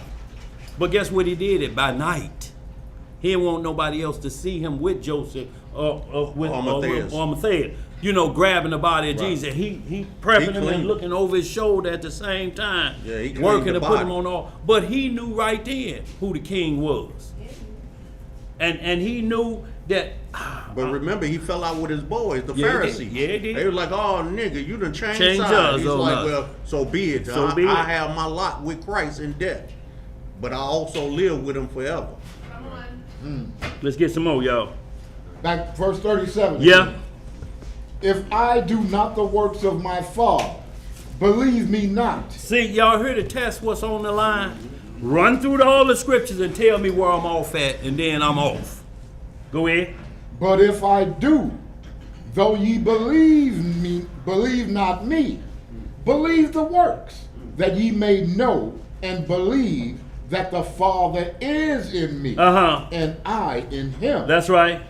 Therefore they sought again to take him, but he escaped out of their hand. And he could have had a legion of angels destroy all of them, but that's going to go against the prophecy. Yes, sir. It's meant for him to go through what he was. So they knew we kill him, and that bust the whole prophecy up. Yeah. So he dip out on them. It wasn't no scary thing. He just Right. like, oh, okay, let me move on because I got many more days to go. Right. It's like when his mother Mary came and told him they're out of wine at the feast. She said, woman, my hour is not yet. Most people don't understand what that means. He's just saying it's way before the crucifixion. Tell him to get them water bottles. I got time. I'm here to do miracles right now. My hour is not yet. Filling pots with water. That's his first miracle at a wedding. Let's get some more. Therefore they sought again to take him. You had something, Imam? You know what, at that time, people don't realize when he said fill the pots with water, during that time, the water wasn't that pure during that time. So they needed water.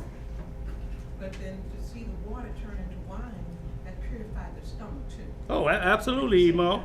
And you know, and not only that, but it was the best wine. They saved rock gut for last, for the stragglers. You know, people coming with no gift for the wedding party. You know, just come and wait until all the food get out and everybody made round one, then they show up. They put out the cheap wine for them. But when the governor tastes, he like, oh, this the good stuff. Wait a minute, y'all holding back on the good stuff? Right. I said most people put out the good Put stuff. out the good stuff first.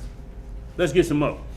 Therefore they sought again to take him, but he escaped out of their hand, and went away again beyond Jordan into the place where John at first baptized, and there he abode. Yeah. And many resorted unto him and said, John did no miracle. What did John do not? No miracle. Okay. But all things that John spake of this man were true. And many believed on him there. So y'all see that John didn't do no miracles. Y'all understand? He was just one crying in the wilderness. The disciples didn't do no miracles until he breathed on them. Because I got to leave y'all. I got to leave y'all with this power. I'm not going to leave you comfortless. So y'all, let's get this next one. Where we at? Matthew 7:12. Yep. Y'all, we're going to roll on, y'all. Say it again.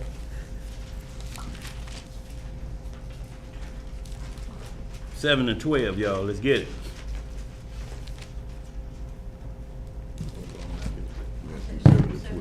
Yes, ma'am.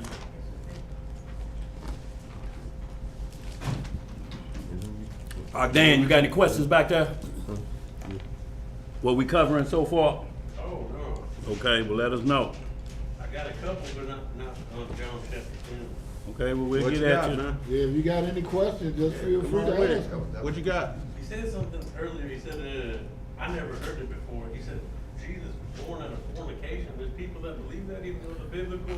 You got groups, because look, when you say he born out of fornication, that means Joseph is his biological father. Yeah. So the fornication part, even if you believe that, the fornication part is they didn't have a public wedding or ceremony. So that means he's born in fornication because they had the honeymoon first. And then the people had to find out, because remember, she was pregnant while he was off building houses. So when he came back, he was questioning it. That's the only reason the angel was sent to him.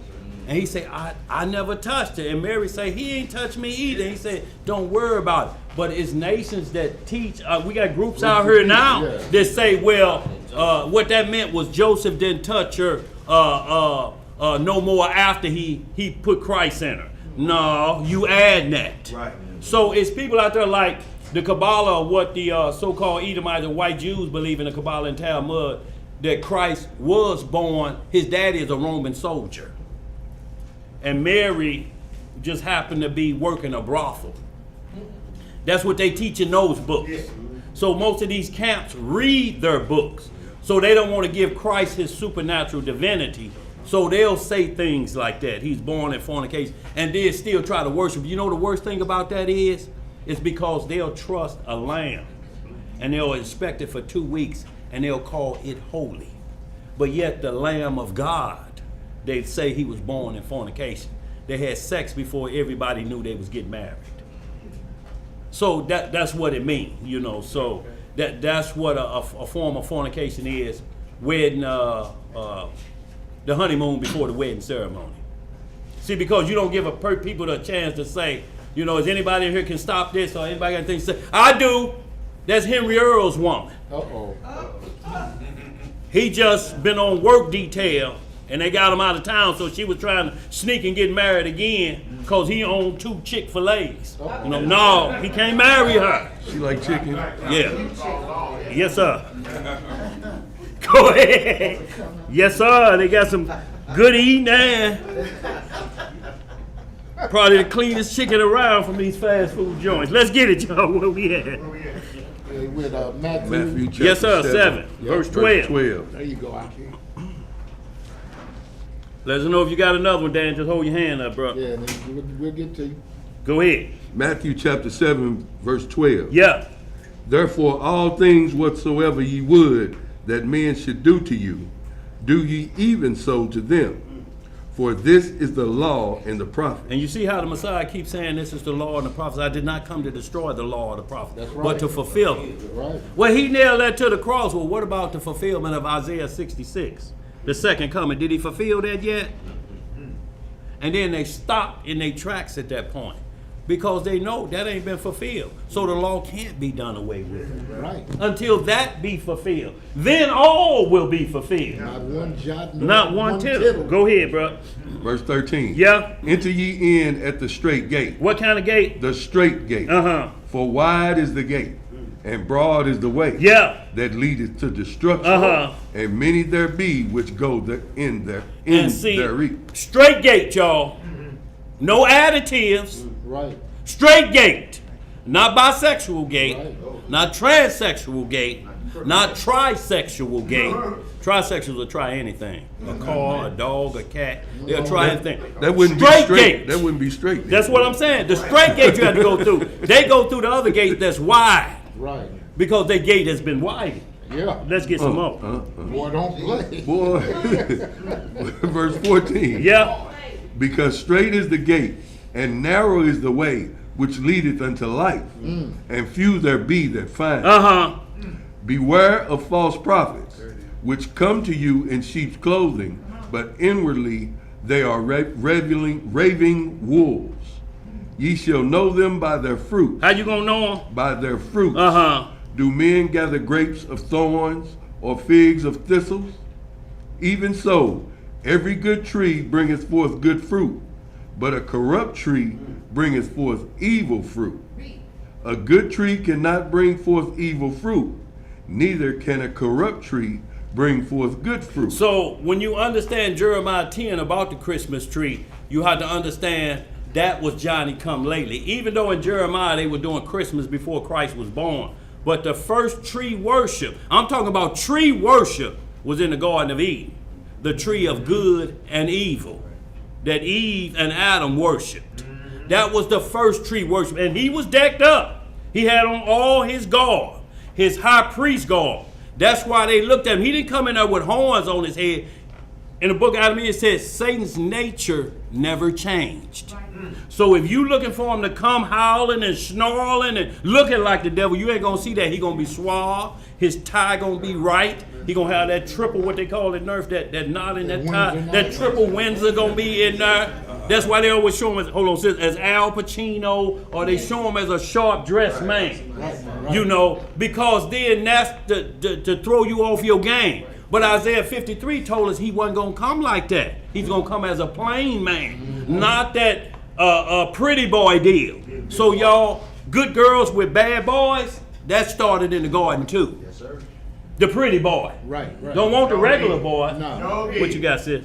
Switching back over to the deceptive appearance of Satan, that's why he's able to deceive people in the church, because he's not red with horns and pointed teeth. He was the most beautiful creature God created, with the highest octane voice, with the singers in the churches. Yeah. Deceiving people. But you know how the best way he get them to deceive them?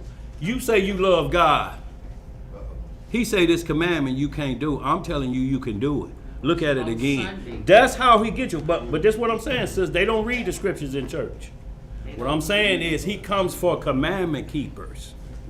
The only way I can accuse you, I have to point at a law you just broke. I can't do it by you looking at me or you saying something just out of your mouth. He say, I don't believe that. What gonna make me believe that is when you get challenged with these scriptures. God, like he did the Messiah, make these stones bread. I know you hungry. You ain't eaten 40 days and 40 nights. How did Christ combat the devil? Man shall not what? That's in scripture, right? Yes, sir. Next, throw yourself off this temple. Angels will come to bear you up. What'd he say? Man shall not do what? So then the devil leaveth him. So that's all I'm saying, sis. When you run the devil off, you have to run him off with obedience and tell him, I know what you're trying to accuse me of, but I ain't going for it. I'm not guilty of that crime. He's an accuser. He don't care about nothing else. All he was accusing you of is law breaking, because that's what got him in trouble. Come on. What you got, sis? They read the word in the churches. That's why they're able to think they have changed and altered the Sabbath day. Because when I was in Sunday keeping church, they read a lot of the scriptures. They never read Sunday. Let me ask you, I just want to ask you this one question. Did they ever show you where the Bible was changed to Sunday, the Sabbath day? Let me finish. Go ahead. Yeah. They took, that's why they thought that they can change. Listen to what I'm asking you, sis. Go ahead. Finishing. Yeah. I'm finishing because they were really deceiving me, and that's why the devil bothers me so much now. Listen to what I'm asking you then. I understand what you're saying, your testimony, but I'm asking you, what did they show you in the Bible that said the Sabbath day is now Sunday? They said that was the old. I'm not asking you that. I'm asking you what they said showed you. I'm not asking you what they told you. I'm asking you what they said, chapter and verse. You read this and you're guaranteed. The point is, that's the way they showed the Sunday. Well, you can't accuse them. Listen to me. You can't accuse them because they never showed you anything. They just blew smoke your way. But they still were able to, they deceiving in the Sunday keeping Yeah, they are. churches. Yeah, they are. Man, No doubt about up in the pool. Let me finish. They stand up in the pulpit looking down at people. Sis, hold on, sis. Let's cut it short right here. This is class, sis. Testimonies are good. What they do are good. But what we need here, what we have to have here is your instructions. Where are your instructions? What did they do to you? Because you know, on Judgment Day, if you tell Christ that, he'd be like, where are you getting this information from? What did he accuse you of? That you're here that Satan says, Karen. It's Karen that I can't stand, Lord. This is what she did. Deuteronomy 28, she broke that. Leviticus 15, she violated that abundantly, did it every weekend. I want her punished like you got me. That's what he's going to do. Sheep were led astray in the Sunday keeping churches. So what does that mean, sister? Tell me what that means. Look, we left too. I understand that. But if you left there, what can you go back and tell them where they're erring at? By law. Being blindsided. How do you do that? How do you do it, sister? What chapters and verses are you going to give them? Because see, testimony is good. I want you to understand.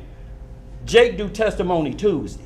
You can call in and do our testimony. I don't know how but to get listen, on there. I'm just saying, this is Bible. Listen what I'm saying. Sis, this Bible study. So what we're studying is the laws, the precepts of God. You have to get your study here. So when you go out into the world, somebody to show me how to get online. Listen to what I'm saying. Sis, that's testimony Tuesday. We'll hook you up with that. But what we're talking about is class. Your notes that you take so you can graduate. You're going to be at graduation and they're going to be giving out diplomas. Are you ready for your diploma? And it can't be through just talking the word of God. Everything in there says, those that come in here have kept my commandments. You have to know these commandments, sister. The first 5 books are your commandments.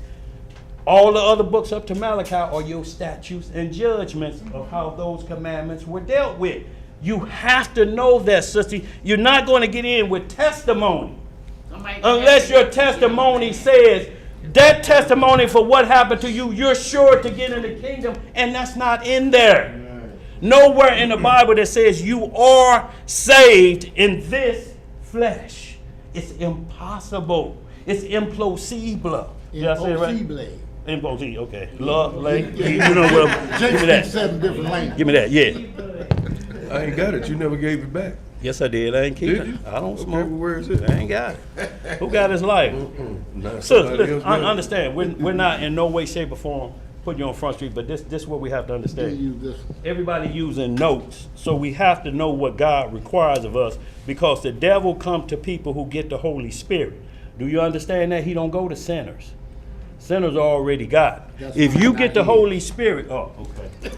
That's what you should have did last time. If the Most High put the Holy Spirit on you, sister, don't you know Satan coming for you tonight? Coming immediately. And if he gets you to blaspheme that Holy Spirit, do you know the penalty of blasphemy of that? Do you know the penalty of that? What is it? Death. No, it's greater than death. It's like a fire.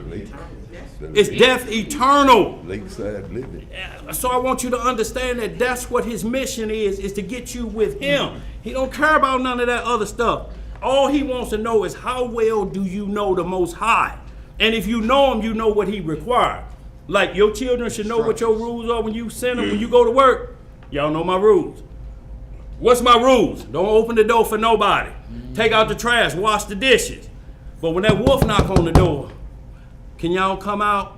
No, we can't come out. Our mama say stay in the house till we do our chores. Oh, man, come on. Your mama don't get home till 4:30. I see every day. That cab gonna drop her off every day. Right. It's 11:30 now. We could come out, we could have fun, and you could be back in the house by 3. Guess what? She get off early. Right. Uh-oh. It's a problem. 12:30 she get off. Sis, we understand exactly what you're saying, but you have to ask the questions, what law is that? How do I teach that? How do I get my 2 witnesses lined up? 2 witnesses that paint the same subject matter. And then the people will say, okay, of a surety, you understand God's process. If you don't, you just got out of the church, which is a good thing. Don't get me wrong. It's a good thing to come out from those who don't teach the word of God. But when you come to those who teach the word of God, you got to get it. You got to get it before you hit the streets again, because people are going to ask. They are going to ask you. They're going to keep asking you, what should we be doing? Right now, if they ask you, well, I'm hearing this thing about dedication. Can you explain it to them? Because we've been talking about it's coming for months now. If you can't explain it, sis, you got to hold on blasting them about Christmas, because ain't nothing to replace it. Right. Oh, they still empty. What do they do from then? If you tell them don't do Christmas, what do they do for the rest of December? This all I'm just asking. What do they do? What do they do? Nothing. Ain't nothing else to do. But when you break them down about this, they got something to look forward to. In Leviticus 23, that he say, that's what's going to make you holy, because that's what we're going to be doing in the kingdom. So we have to teach people what's going to be happening in the kingdom, so that they don't make the kingdom their own, like the Pharisees. But good dialogue, sister, always. Never will dampen your flame. We just want you to understand testimony versus instructions of the Bible. And we'll definitely help you get that app downloaded on your phone for that Israelite Radio Network. Yeah. Yeah, because you can always call in there, Mondays, Tuesdays, Saturdays, Sunday morning. Yep. All that information right there again. I got it, but I tapped it and it We'll get it hooked up for you, sister. We're going to get you together. That's what we're going to do. We're going to make sure that, because we said we was. Right, exactly. We got you. Dan had a question. Yeah. Yeah, I think, because I had a mix up too with the contradictory Sabbath day, Saturday, Sunday, or whatever. What? So I found it in Exodus chapter 20, verse 8. Yeah, the Sabbath. 8, 9, and 10. Uh-huh. The Sabbath day, keep it holy. 6 days you shall labor, do only work. Yeah. The 7th day is a Sabbath to the Lord your God. Yeah. So So right there in the beginning, they're proclaiming it as Saturday being the holy day. But then if you look back in Matthew 28, verse 1. Yes, sir. Mark 16, verse 2, Luke 24, 1, and John 20, verse 1, they're going to the tomb and celebrating that as Lord's Day. So I couldn't figure out. Well, see, what you're listening to is you misunderstanding when a day starts. First, a day started at night, right? Okay, so if you count back 3 days because he was gone and it was the first day of the week, right? Yeah. First day of the week is Sunday, right? Yep. Okay, so if he's already gone and you count back 3 days, that means he was crucified on Wednesday evening. At evening, not at night. Night starts a new day. Evening is from 12 noon to when the street lights come on. Okay. So about the 9th hour, he was crucified. That's between 2 p.m. to 2:59. Because 3 p.m. will be the 10th hour of the day. So he was crucified around 3 p.m. and he hung on the cross.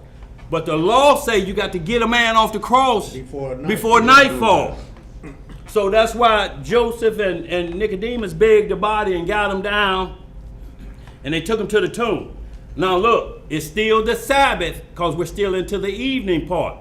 They got him down before nightfall, which starts Sunday, which would be the first day of the week. So nobody goes out at night because we ain't got street lights like we do. So they waited till the dawning of the first day of the week. When the sun part of that first day of the week, the first part you got night of a day. You got from 6 p.m. to 6 a.m. It's dark, 12 hours a night, right? From 6 a.m. to 6 p.m. you got 12 hours a day.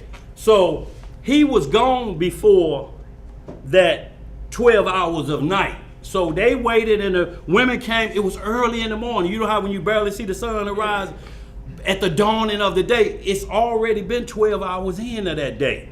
So it's a 12-hour issue you're looking at versus it's making it the first day. No, he was already gone because he was off the cross and he was already gone when they got there to the tomb, right? If you do 4 days, you're going to make him be in the grave. I mean, if you do 3.5 days, you got him in there too long. 3 days and 3 nights. Wednesday evening to Thursday evening, how many days? 1 day. Thursday evening, I don't want you to say night, I'm saying evening.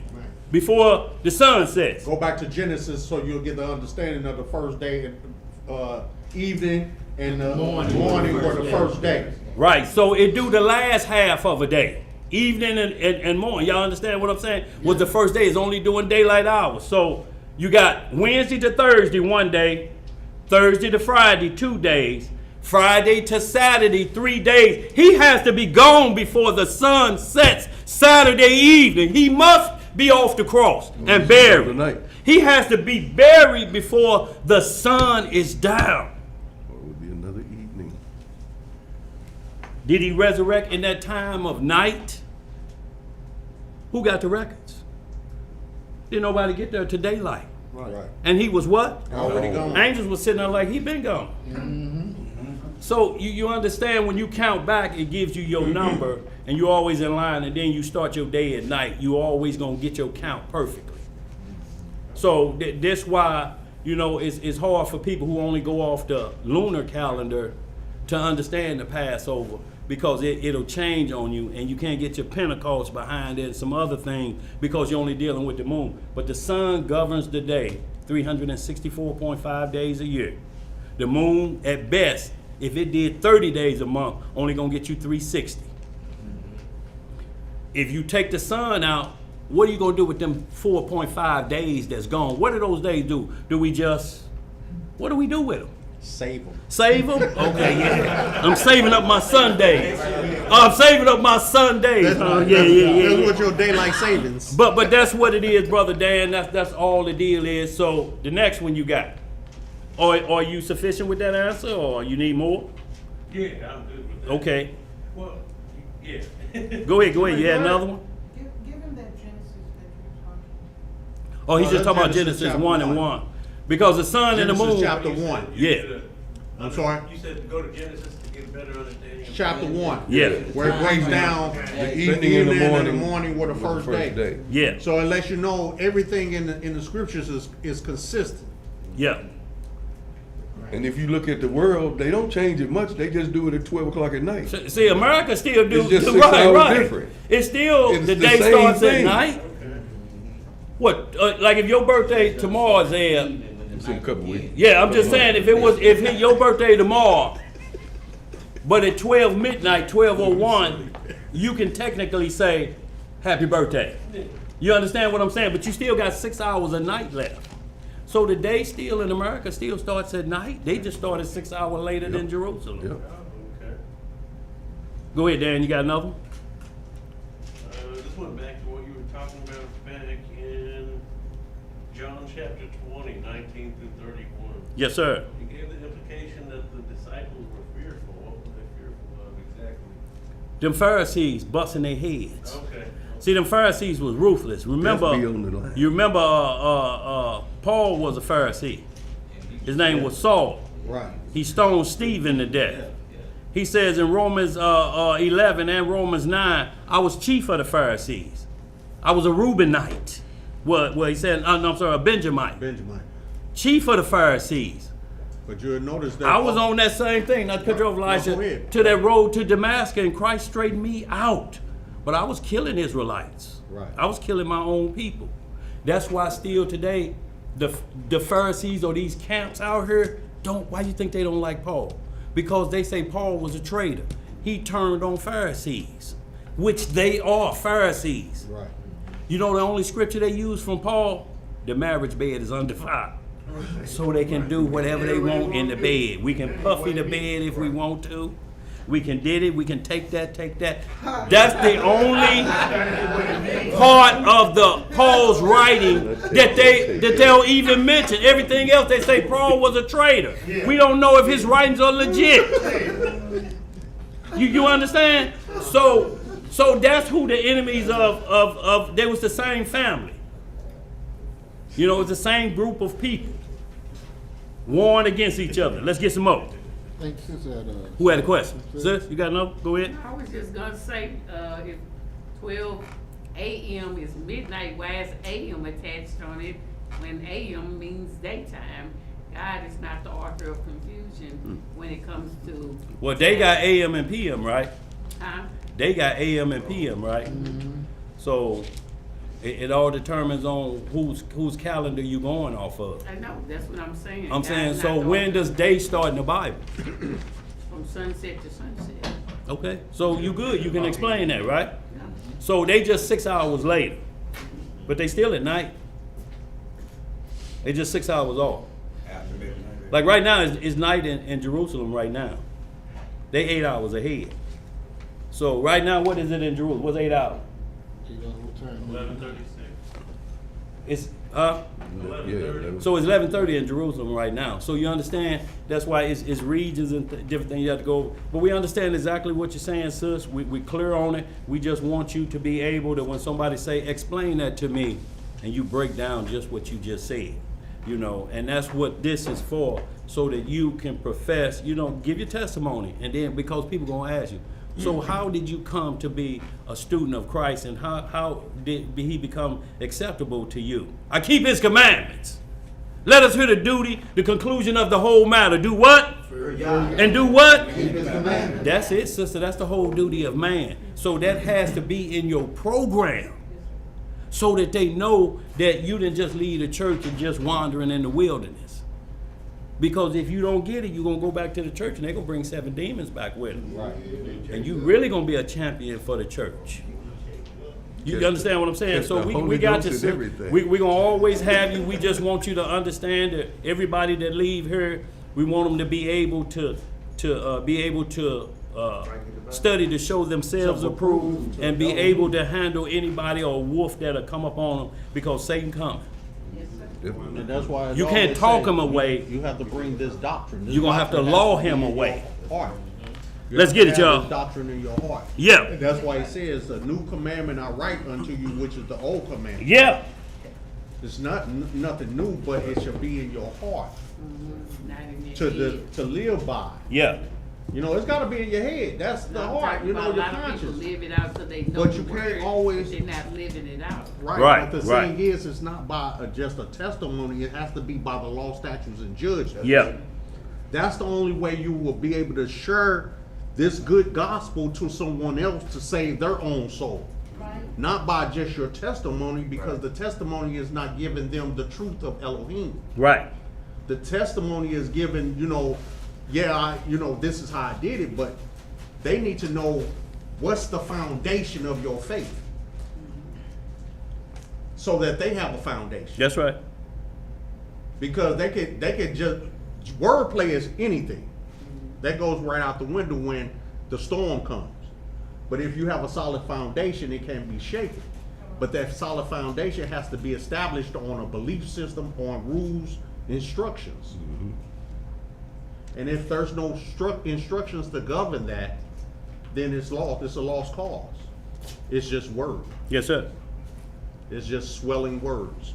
And that's all brother was trying to get you to understand. We have to understand that there's instructions that we must relate to our fellow brethren, so that they can build on a foundation. Exactly. And understand what we're doing here, y'all. See, we're leading 99. Everybody that's online, to make sure this one sheet understand what we're talking about, because the program ain't gonna work right if she don't. Right. Y'all understand? So 99, y'all hold. The chain is only strong as its weakest link. That's it. Till we Can't get have no hinks in the chain. till we get where we need to be up here. We ain't moving. Even though Miriam did what she did in the wilderness, they didn't move. No. Until her punishment was over, then they brought her back into the fold. She said, my mind right.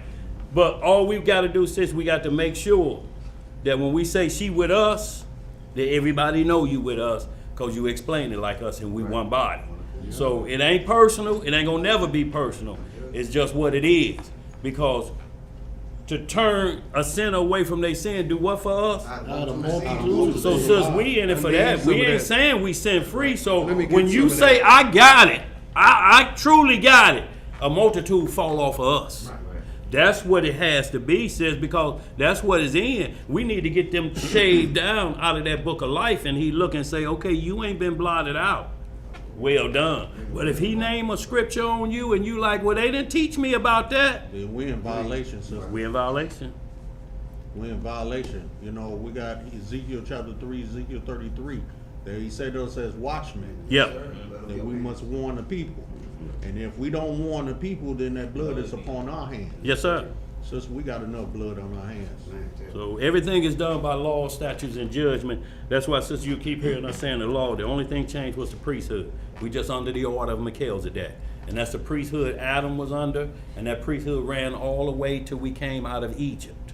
Then it switched to Aaron in the wilderness. And when Christ was crucified and that veil rent, it switched back to Melchizedek. And that's what Paul is talking about from chapter 2 of Hebrews to chapter 10. So this is what we want you to understand. So whatever you got to do tonight, put in yourself. I'm going to study chapter 2 through 10 so I can learn this priesthood. Because in chapter 7 of that Hebrews, it said there was not a change of the law. It was necessary because the priesthood changed, not the law. So we just changed the law to work with the priest that was at the beginning, Christ. He's always been the high priest. He was the high priest that talked to Abraham. I'm going to destroy Sodom and Gomorrah. That was Christ. That was the root of David.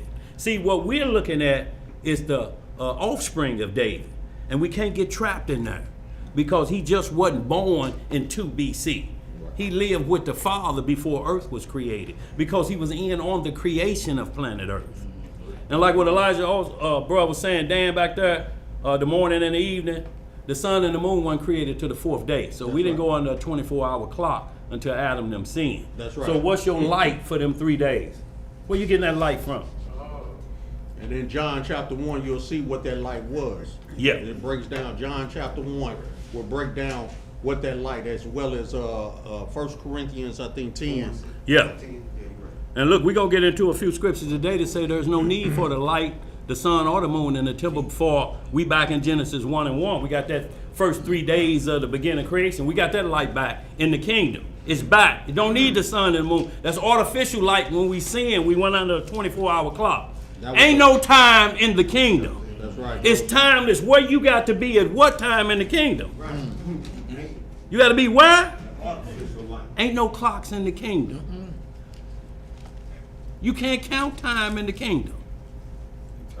That's why he's just called the Ancient of Days. It ain't say he's the 600 billion years I'm sorry, it's of 2 days of Corinthians. ancient. 2 Corinthians 6 is what I'm talking about. So y'all, let's get this caught up because we ain't got about a half hour. 2 Corinthians 6. Who and got 2 something over there? Corinthians 4. What you got back there, Floyd? What did you say to study for to learn the order of the priesthood, Hebrew, what? Hebrews 7th chapter or explain the change, that there was a change in priesthood. So we had to make a necessary change for the law, so you look to this priest. But the law is Deuteronomy 18 when Moses says, you got a brother coming out of these 12 tribes. If you don't listen to him, you're going to pay a heavy penalty. It was the same thing with Joshua. Is it 10 and 5 or 5 and 10? When he met the angel of the Lord. 10 and 5. 10 and 5. He said the same thing. You listen to me. Joshua said, you with us? He said, no, player, you with me. I'm the captain of the host. This holy ground. Get out of them shoes, Joshua. Joshua got out of them shoes and hit the dirt. That individual was Jesus Christ, as we know him. It's the same Jesus Christ who was the tree of life in the garden. It's the same one. He's the only one can repair the breach because he's the only one that was formed like Adam when Adam sinned. But before Adam sinned, he's raw supernatural power and energy. First creation of the Father. Yes. The very first creation. Let's get some more, y'all. Where we at? Matthew chapter 7, verse 19. Read down to 22 on that, y'all. We're going to get to these next. All right. Matthew chapter 7, verse 19. So, y'all, we see that fruit trees is the same tree situation in the garden. Fruit eating. Are there trees out here with just rotten apples on it? We know not to eat from that, don't we? So this is talking about trees like men, like Isaiah 31 goes into men compared to trees. Pharaoh, you like to see the tree. Or like that Psalm Oreo read, he should be like a tree Planted by the water, absolutely. Let's get some more, y'all. Matthew chapter 7, verse 19. Every tree that bringeth not forth good fruit is hewn down and cast into the fire. Wherefore by their fruits ye shall know them. And the fruits is the fruits of the Spirit. Is they operating under the fruits of the Spirit or they operating under their own doctrine? Right. Let's get some more. Not every one that saith unto me, Lord, Lord, shall enter into the kingdom of heaven. But he that doeth the will of my Father which is in heaven. So one would ask, okay, we just got to do the will of the Father. And we ask, what is the will of the Father? What is the will? It ain't do what you want to. What is the will of the Father? Let us hear the conclusion of the whole matter. If you love me, do what? Keep my commandments. He that love me, do what? Keep my commandments. If you say you love me and you hate your brother, you are what? A liar. Let's get some more. Many will say to me in that day, Lord, Lord, have we not prophesied in thy name? And in thy name have cast out devils? And in thy name done many wondrous works? And then I will profess unto them, I never knew you. Uh-oh, that's bad. Depart from me, ye that work iniquity. So we hold up, but you see what he's saying? I don't care about you saying Lord, Lord to me. I'm going to ask you a few questions. Lord, well, you don't remember when I did that? He like, I don't know who you are. Whoa.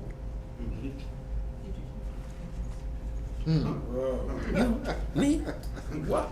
What? I don't know who you are. Boom, we gonna close the door. Moses! Moses don't know you. Because he told the Pharisees, y'all don't even know Moses. Because Sure if did. you did, you would know me. Yeah. And see, and this is the problem with the Sabbath too. Babies are born on the Sabbath, right? If a midwife or a nurse go and start pulling that baby out, are they violating the Sabbath? According to the Pharisees. See, because what you would have to do is a priest would have to come in and say, you stop that baby from kicking right now. It's the Sabbath. These midwives can't work. You're putting them to work. How dare you? You gotta turn the water on. Let him kick. And you better not let that water break. If you let that water break, we're going to have some problems. He's going to find himself disappointed. Right. Look, because That's he why you healed gonna stop I want y'all to understand that. He healed a man on the Sabbath. He said, get up and walk.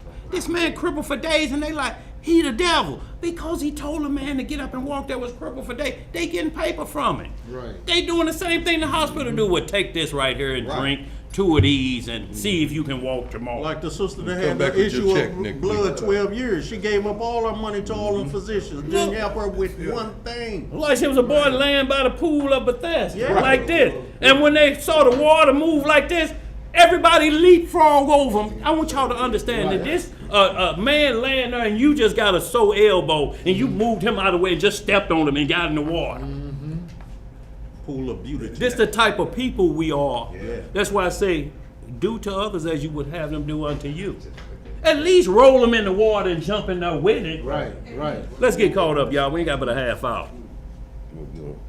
We're going to Revelation 21. I tell you what, we're going to come back to that as a final. That'll wrap up the gates in the final, but I just want to show what happened in the Red Sea coming through, because everything must be a mirror image. Ezekiel 20:33, it has to go down the same way. Everything must be the exact same. So if you will, Lisa, or whoever got it, Ezekiel 20:33, and then we're going to get that Jasher 81, because the second Exodus, so to speak, we got people out here now saying there ain't going to be no second Exodus.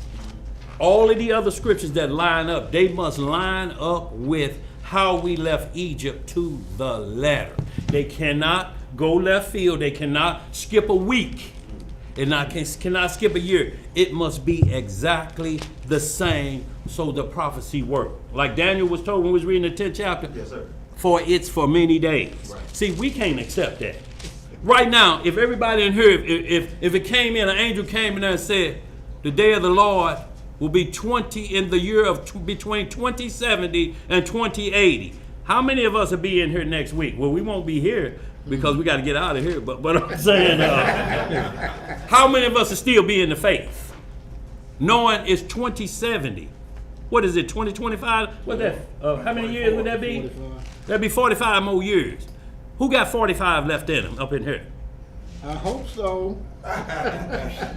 Really? And y'all, I'm saying not just to be alive. I'm talking about with the drive of hope that the Messiah gonna show. Keep it going. Will your mind be like Job in 19:25, Job chapter 19, verse 25, when he said, with these eyes, I'm gonna see my Redeemer stand on Mount Zion. These eyes, me and not another. That kicked reincarnation out of there. With these eyes, I'm going to see my Redeemer. How long Job lived before Christ was there? A couple thousand years? And he kept the faith? When we got in this, how long had Christ been crucified? 2,000. How many? 2,000 something. How we tired? Over 2,000. Who tired already and y'all just picked up the Bible last year? Oh, I'm done with it now. It was a good read. I've read it. I've read it. Let's get some more. That tickled Dan. Let's get some more. Ezekiel chapter 20, verse 30.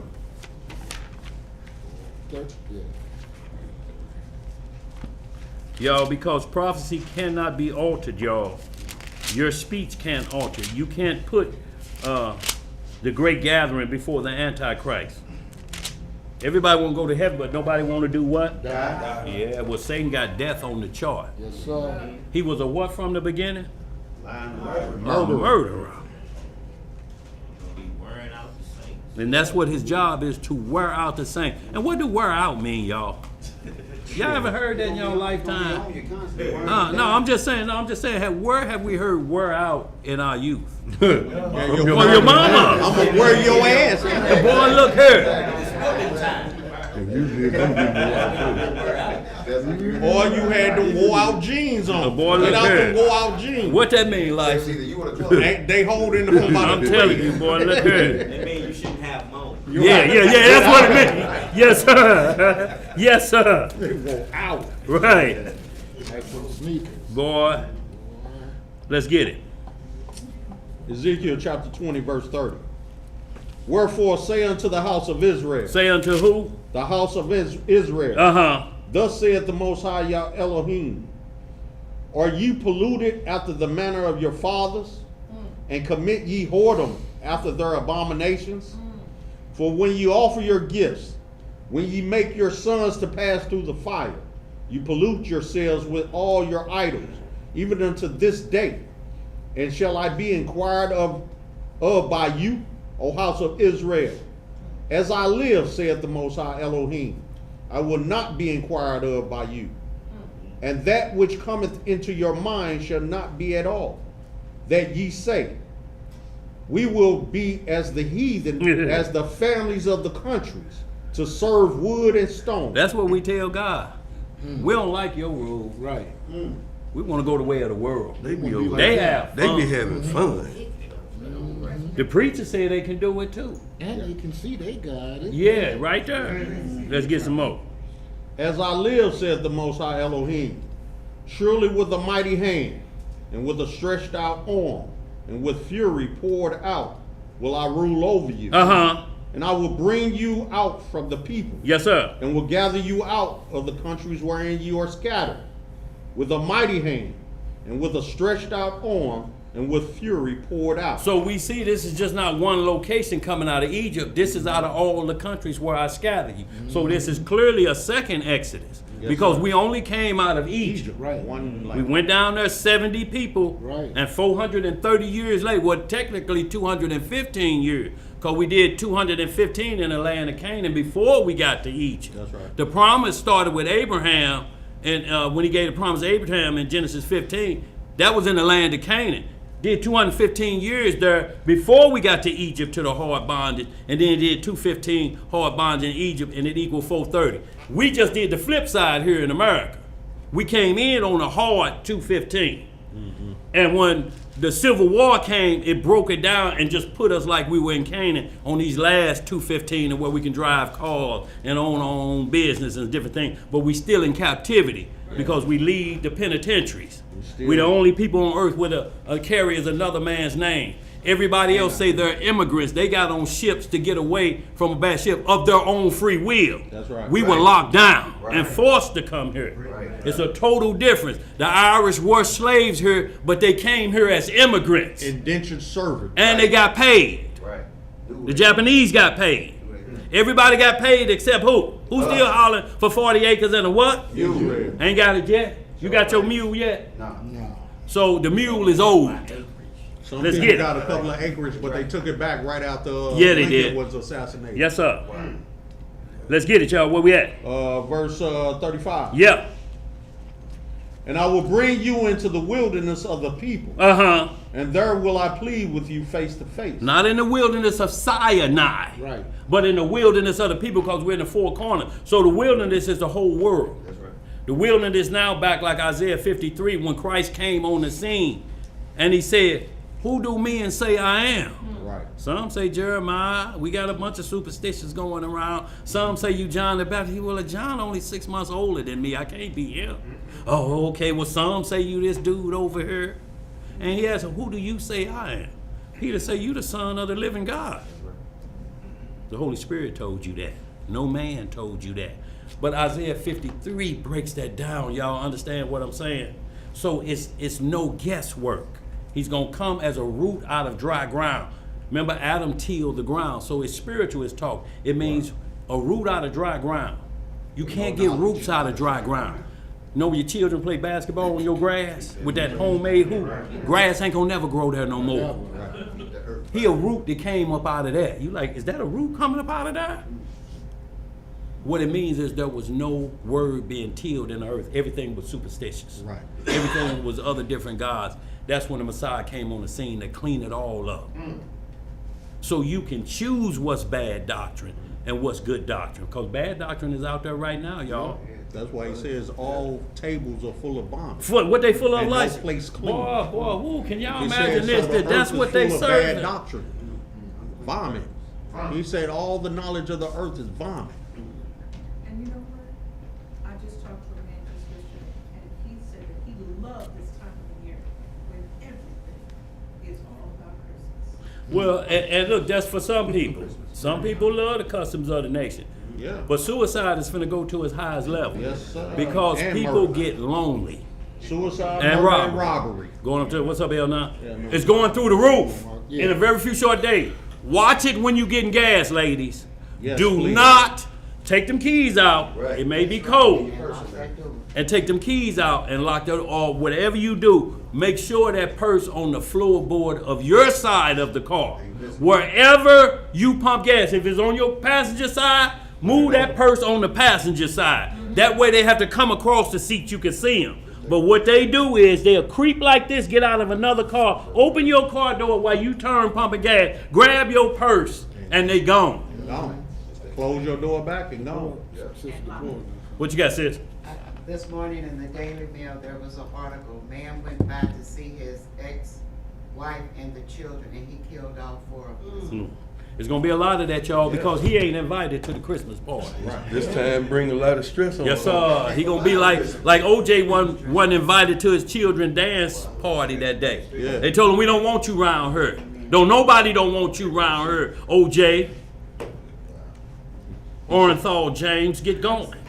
But see, one thing I always had questions about is if it's supposed to be a celebration about Christ, why do all these other nations of people who don't believe on the Christ celebrate Christmas? Boy, look here.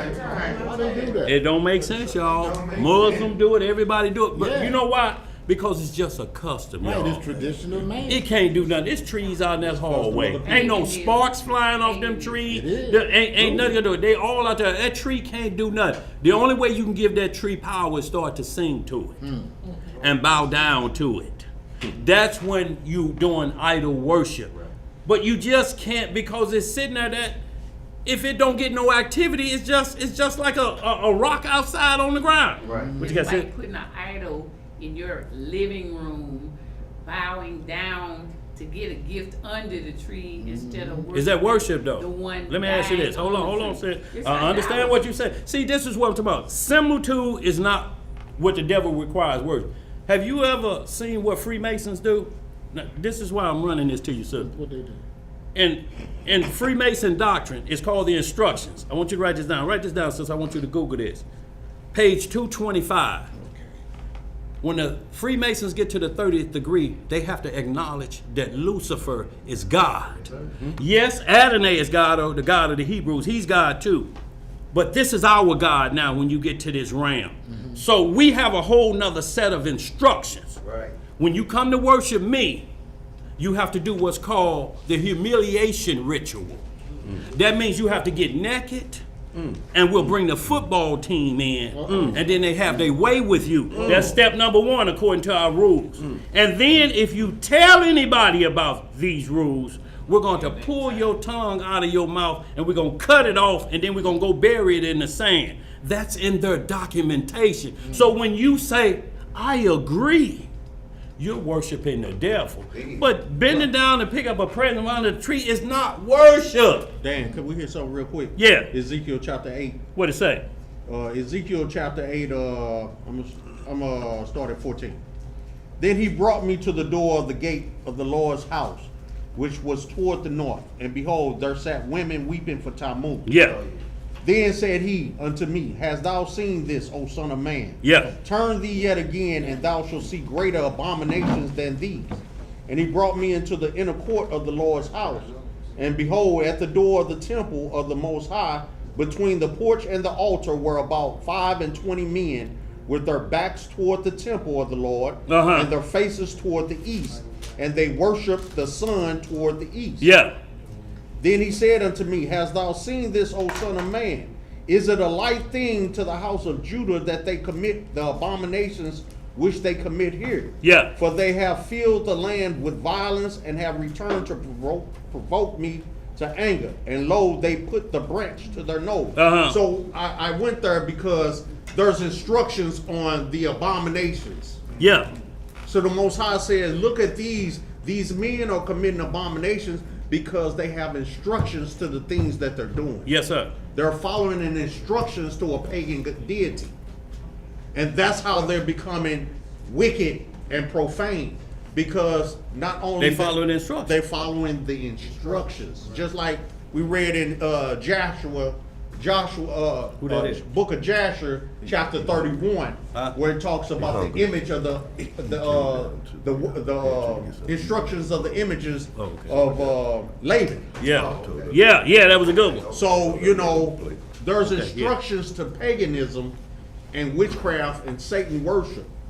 And I had mentioned before that a lot of times our people, they follow the custom of the people without the instructions. Yes. Right. They have So no they're idea not- what they're doing. They haven't, you know, succumbed to the worshiping of that deity. They're following the traditions and the customs of the people. Right. They haven't solely given themselves, because most of the people that you would say y'all worship, y'all practicing paganism and worshiping the devil, most of them will tell you, I believe in Jesus Christ. I believe he's the Son of God. Yeah. I believe these things.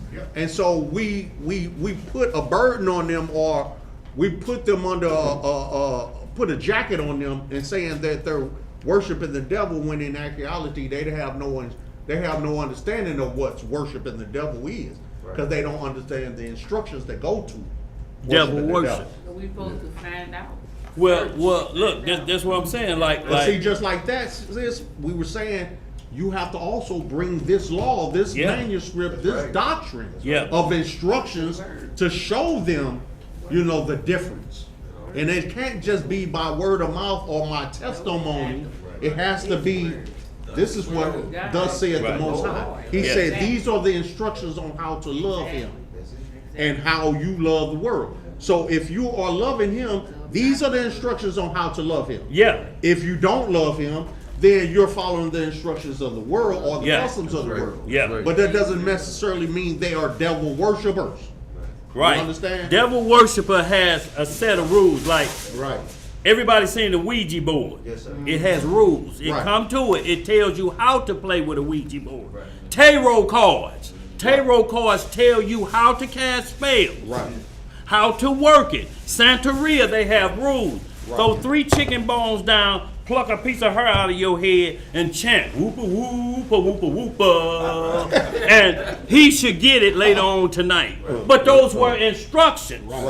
See, in the book of Tobit, he was given instructions to get rid of the devil. That's right. You go get this fish, you take the gall out of him, and you smoke it with this, and he can't stand it. He gonna get going. But if you don't do exactly what I'm telling you, you're going to be dead in the morning like her other 7 husbands. You're going to be deader than Julius Caesar. Follow the Lord's instructions. If you follow the devil's instructions, you're going to get it. And that's what did the angels in heaven do? What did the watchers do? They made a pact. This what we gonna do. This how we gonna do it. It's not happenstance that you can worship the devil. You know what we finna get into if we just say bowing down like that? L9. But you know what them Nike shoes on? Ain't Nike the sports guy? Everybody in here got on an idol. Most people in here got on an idol. I'm just saying, so this is where we would go to if we didn't keep to the instructions. Your word, look, Adidas, that's Greek sports guy. We can't have on none of their clothes because people say you worshiping the devil. What about Skechers? Skechers too. Yes, sir. Skechers just a cheap version of the devil. That's just a rogue demon who done went off. They just say, give him some Skechers and get his ass out of here. He don't know how to. You say that's a welfare demon. Yeah, the welfare demon shoes. Yeah, I'm just messing with you, Mike. But y'all look. Fixing them plates. Y'all, we understand these things. That's all we saying, sis. When you say devil worship, you got to prove to him how it's worshiping the devil, because you have to show worship. The devil want instructions, just like if he's an imitator, he don't want you just doing it. He say, I need you to tell me you love me. All the way, not part of it. Not part of the way. What can I do to love? I need you to choke a child. I need you to spit in his child's face. And see, that's why the elite are where they are, because they follow the instructions to get to those positions. They follow all. That's how Didi got to where he is. He followed those instructions to get to where he is. What he doing? But now, devil has betrayed him. Well, tell him to come on in here and grab a seat, y'all, so y'all won't have to be walking back and forth. He can just take it on out with me, hear some of this word, too. Yeah, sit him down. Because when say feed them, y'all don't just mean physical food. We have to feed them the word. Right. And then we give them something to drink, spiritual water. Then the flesh side come. Y'all understand? Let's get it, y'all, because we ain't got but 18 minutes now. Sis, we'll never turn our back. You part of us.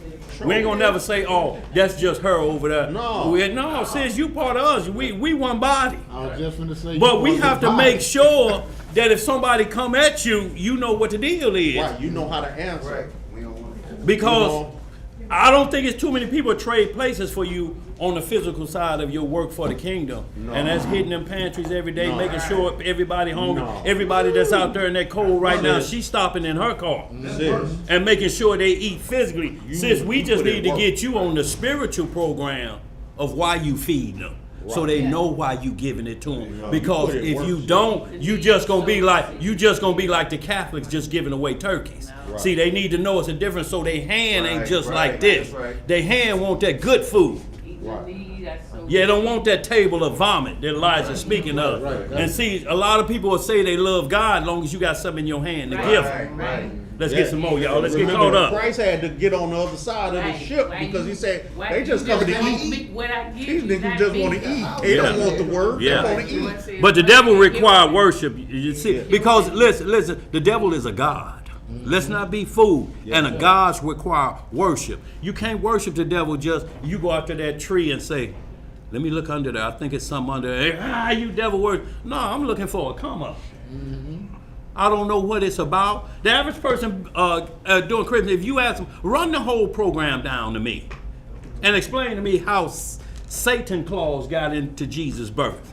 They couldn't tell you if an Xbox 5 was on the line. Did they pass them numbers? Boy, they No, it's still on fire. Okay. Let's get it, y'all. Come on, y'all. We ain't got but 16 minutes. But sis, you know why we get down. It ain't never personal. It's just family. Love. Let's get it. So where did I leave off at? No, you finished that license. No, you're at Ezekiel 20:33. 20 I'm at 20:36. 36. I started at 36. Yeah. Like as I pleaded with your fathers in the wilderness of the land of Egypt, so will I plead with you, saith the Most High Elohim. So it's clearly saying that there's a second Exodus. Because he's comparing it like the last one. Let's get some more. And I will cause you to pass under the rod. And I will bring you into the bond of the covenant. So you got to pass under the rod of correction. That's right. To see if he gonna say, I never knew you. That's it. Let's get some more.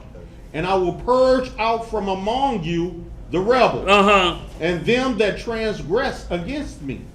I will bring them forth out of the country where they sojourn, and they shall not enter into the land of Israel. And ye shall know that I am the Most High. As for you, O house of Israel, and put Isaiah chapter 1, verse 25 with your second witness on that, verse 38. Yeah. 125. 125. It may be 128. 25 through 28. Yes, sir. Let's be safe with it. As for you, O house of Israel, verse 39. Thus saith the Most High Elohim, go ye, serve ye every one his idols, and hereafter also, if you will not hearken unto me, but pollute ye my holy name no more with your gifts and with your idols. See, and that's what we do. We pollute his holy name with our gifts and our idols because you're saying it belonged to Christ. He said, I never ordained any of that. Right. I never ordained that. So when you see Jeremiah 10, you got to go in there and straighten the people out and say, look, Christmas was done. They was doing this celebration way before Christ was born. This was in the time of Jeremiah. Jeremiah lived, what, a couple thousand years before Christ, at least 1,000? Yeah. So they were already doing Christmas. So you have to get back to say, oh, he talking about spiritual worship. Yes, sir. That's what he talking about. We can't get into John 4:24. because we into spiritual battle. We got on spiritual warfare. We got on a breastplate and a helmet ready for war. But it's supernatural. And it ain't going to no inanimate object. Boy, I hit that, didn't I? I hit that, didn't I, boy? The devil don't want you calling this God. Right, exactly. The devil wants you to acknowledge who he is like he does the Freemason. You must acknowledge Lucifer as God. Too bad when you get a chance, pull that up. That's in the instructions of Albert Pike, page 225.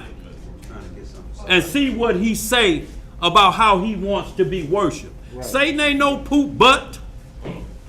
He know the laws. Yeah. He was a cherubim. Y'all have to understand, his wings spread over the law of God like this for protection. Right. You think he don't know the law? Backwards and forwards. He conned a third of angels. Right. And you got dirt people down here talking noise. Right.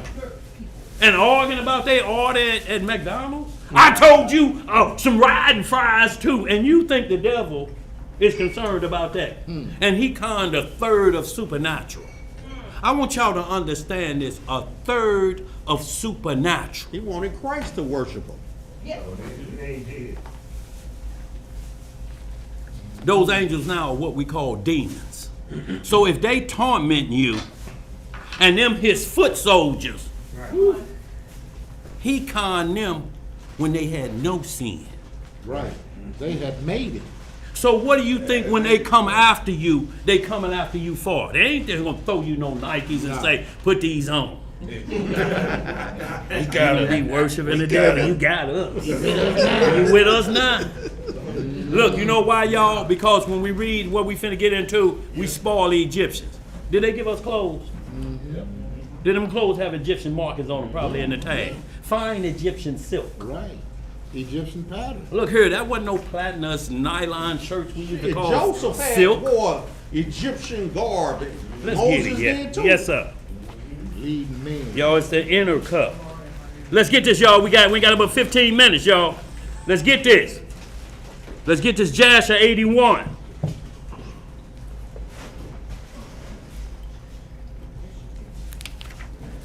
Y'all, something very important when we came out of Egypt, y'all.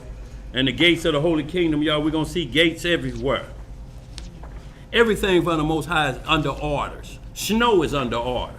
Can y'all believe snow knows not to put 1 ounce more on the ground than the order? Even the frost. Rain, dew is ordered. Yep. Frost. Frost? Yes. Say Jasper 81? 81, yes, sir. Brother Dan, I don't know if you got this, but try that smartphone of yours and do the book of Jasher, chapter 81. Sure, he can read from there. Okay. They got one? Yeah. Pop up on the phone. Okay, let's get it, y'all. We got but a few minutes, y'all. A few? Right. Look, it's like somebody tell you, boy, where you at? You know I got to be at the doctor. I'm on my way in a few minutes. I'm already leaving. And they just getting out to bed. Yeah, all the time. Yeah, that sounds like my cousin. Man, I'm almost there. I'm on my way, man. We didn't named him a syndrome, mellow syndrome. When you, I'm on my way and never show up. Yeah, that Ogmella. Yeah, right. Yeah. Let's get it, y'all. 2 weeks ago, man. 2 weeks ago, yeah. Like, man, I run out of gas 6 times. Let's get this, y'all. Jasher 81 and 37. Y'all, and y'all pick up at the beginning of 81, but y'all, this is when we got run out and we was facing the waters. You still wanted that Albert Pike quote? Yeah. I mean, put it out there for the people.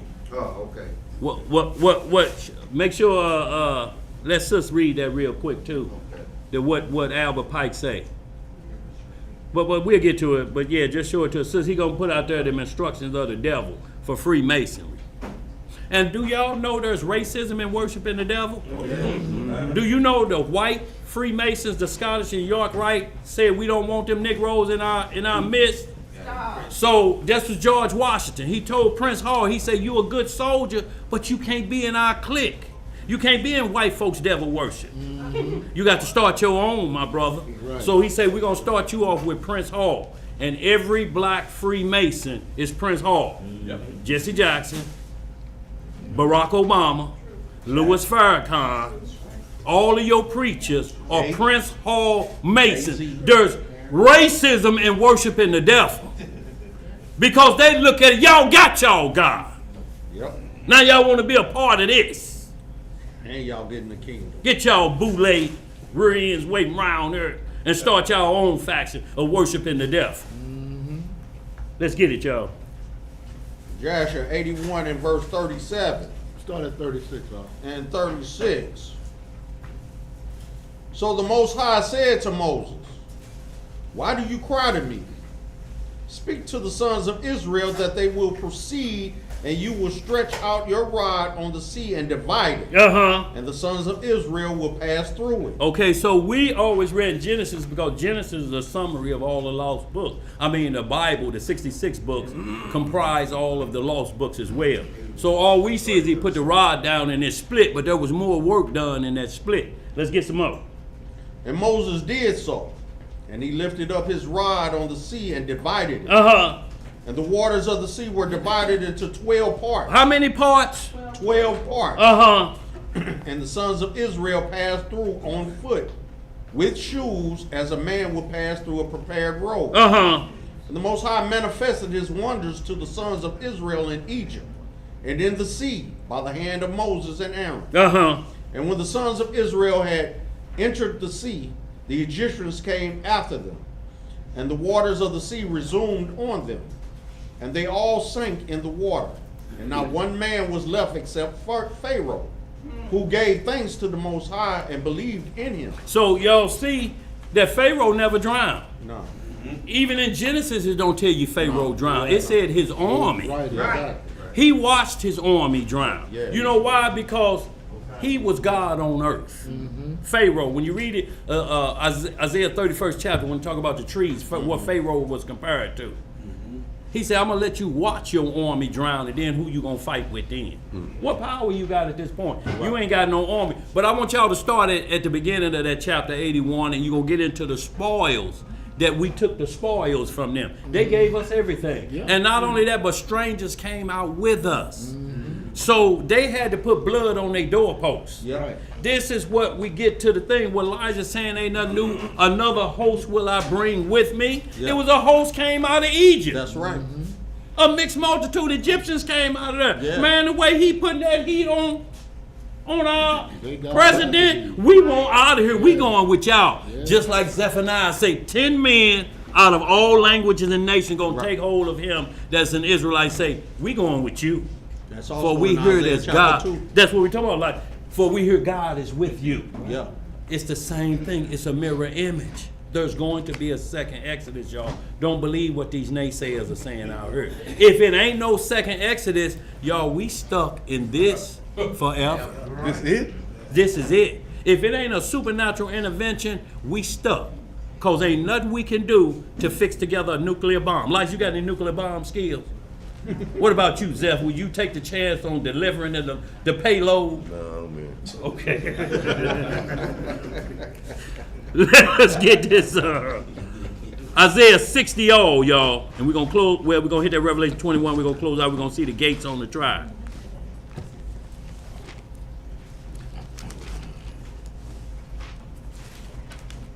Y'all, and then we're going to close on out of here, y'all. Bruh's going to read and ain't going to be no interruption. From who? We only going to read, y'all, we ain't going to read it all, y'all. We had it all, but we're going to cut through it to get to make sure we get to the end of this class, y'all. Where we going? Revelation 21 and 1. We're going to Isaiah 60 or Revelation? We're going to go to Isaiah 60 after this, man. I'm half crazy. Revelation 21 and 1. Yeah, 21 and 1, because I want to show the temple is wet. Okay, we're going to Revelation. 21 and 1. Yeah, we're going to bag it up.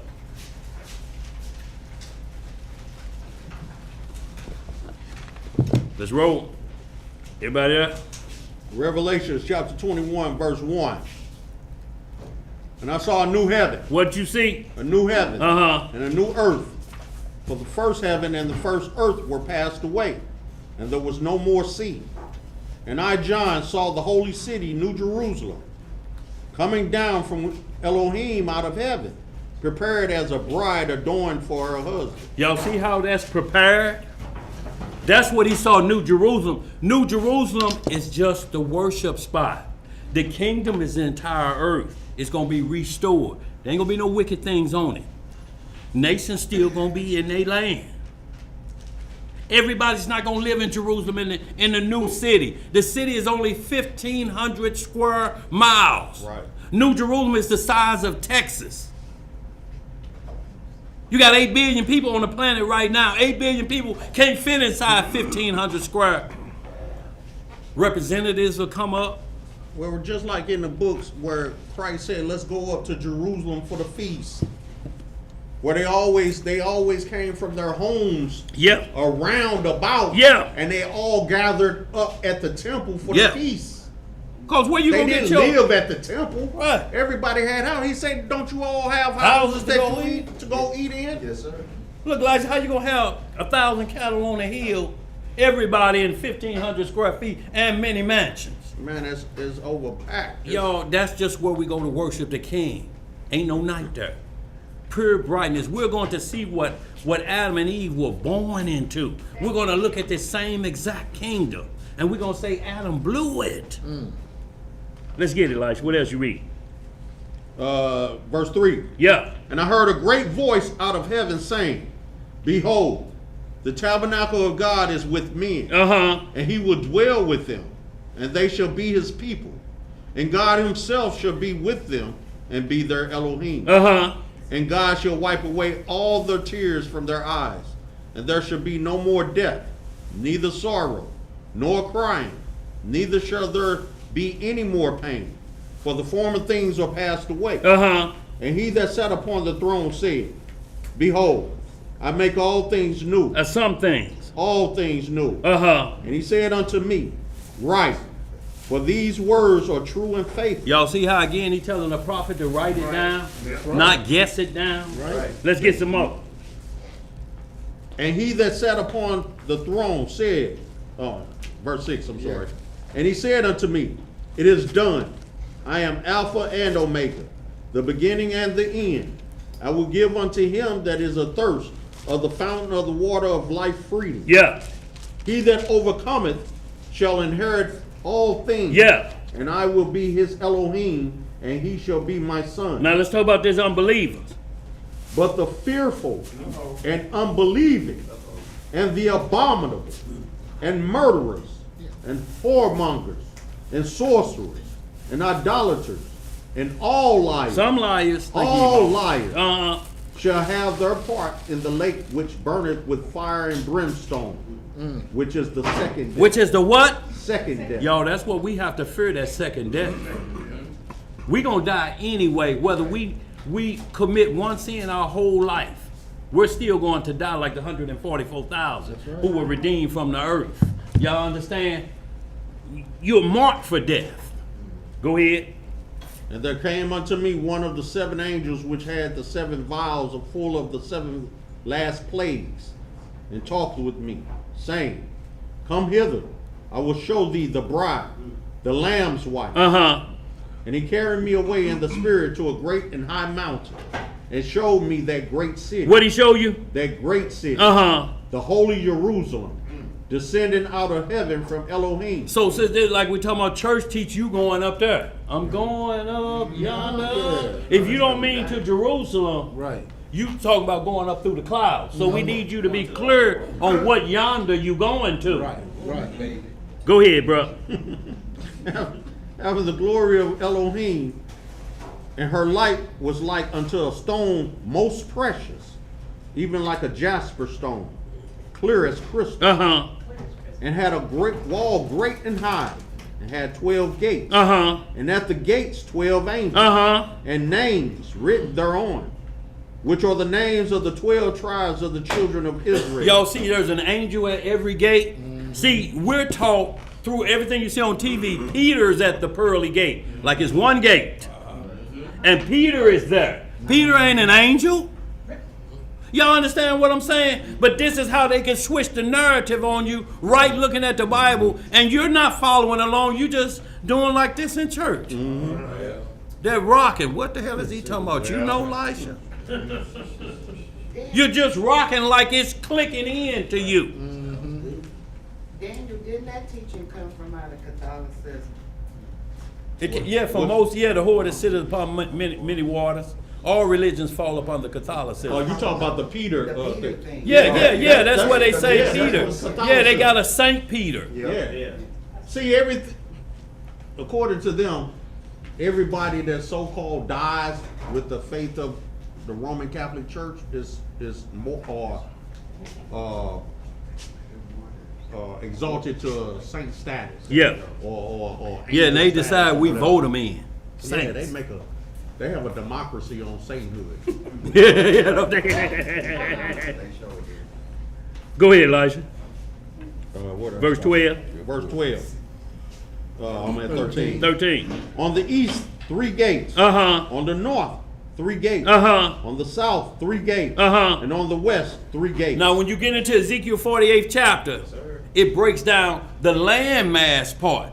Revelations is more doing the New Jerusalem, but when you get into Ezekiel 48, it breaks down the same 12 provision, same people, the gates of the kingdom, the same order, 3 on the east, 3 on the west, the same exact way in Ezekiel 48. But what it does is it gives us the landmass that we will conquer.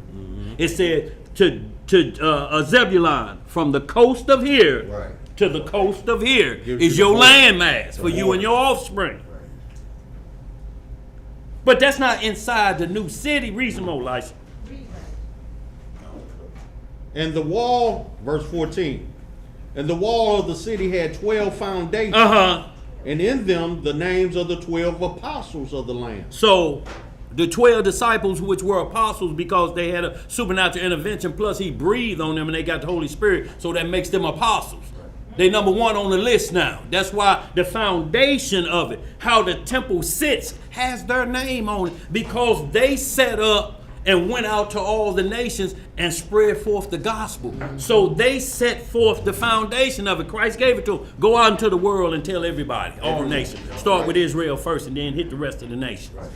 That's the foundation, ain't it? Yes, sir. That's what we say Peter built it on this rock. Right. Yes, so that's where it's lining up to. That's why their names are on there. Remember the administration, 1 Corinthians 12. First apostles, then prophets, then teachers. So this is apostle work. This up on the top of the chain. And Let's get some they more. were also the first ones to establish a believing community outside of Israel. Absolutely, bro. Absolutely, bro. Which is the foundation. Yeah, which is the foundation. Get some more license. 15. And he talked with me, and he that talked with me had a golden reed to measure the city, and the gates thereof, and the wall thereof. And the city lieth 4 square, and the length is as large as the breadth. And he measured the city with the reed. 12,000 furlongs. The length and the breadth and the height of it are equal. And he measured the wall thereof, 144 cubits, according to the measure of a man. See, because there's of an angel. So so now it said it's measured by an angel length though. So that's different than a man is 18 inches or from the elbow to the tip of the finger. But he said the cubic like a man, but it's of an angel status because it's built by supernatural. It's not made out of men's hands like Acts 17:24, Acts 7:48. And they say the kingdom of God is not made with the hands of men. And like Hebrews, 12, they say, whose maker and founder dwelleth in heaven. That kingdom that's come. He the one designed this up there. It ain't got no man hands on it. King Solomon temple didn't have no nails or hammer. Everybody brought in pieces. The wood brought in was already cut to specification.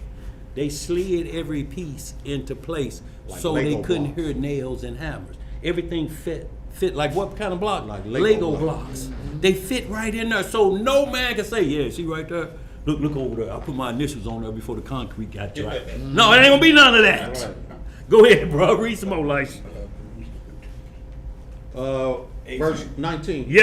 18. And the building of the wall of it was of jasper, and the city was pure gold. What was it? Pure gold, like unto clear glass. And the foundations of the wall of the city were garnished with all manner of precious stones. The first foundation was jasper, the second sapphire, the third chalcedony. Thank you.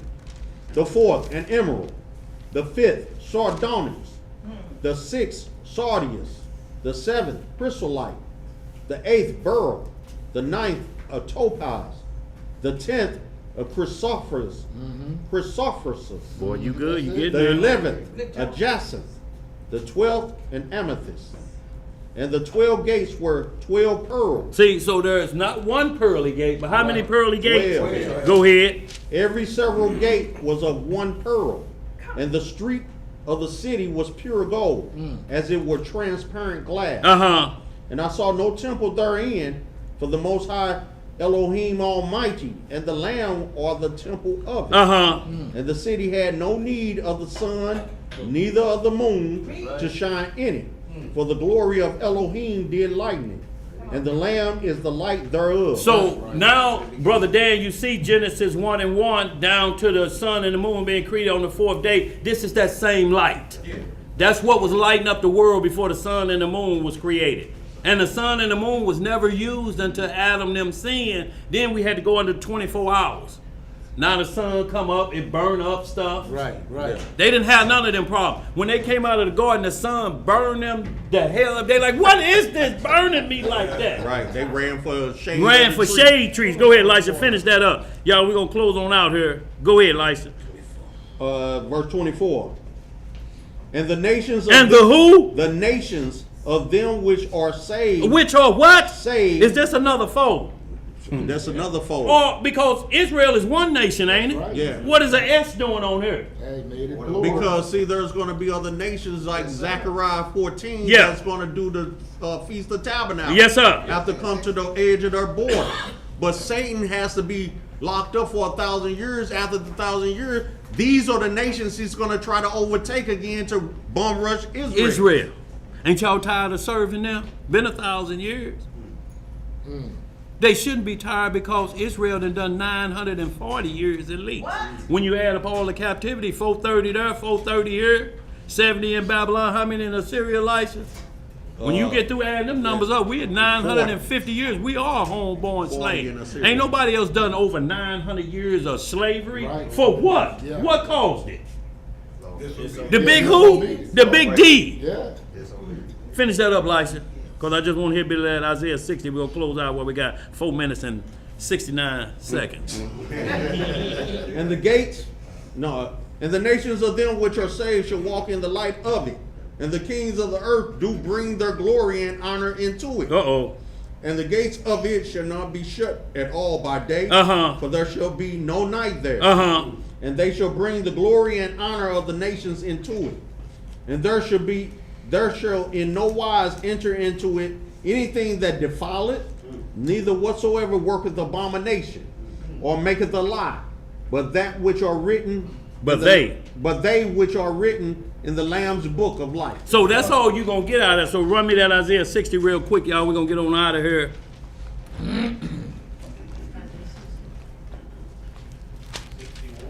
60. 6-0. 3 scope. 6-0.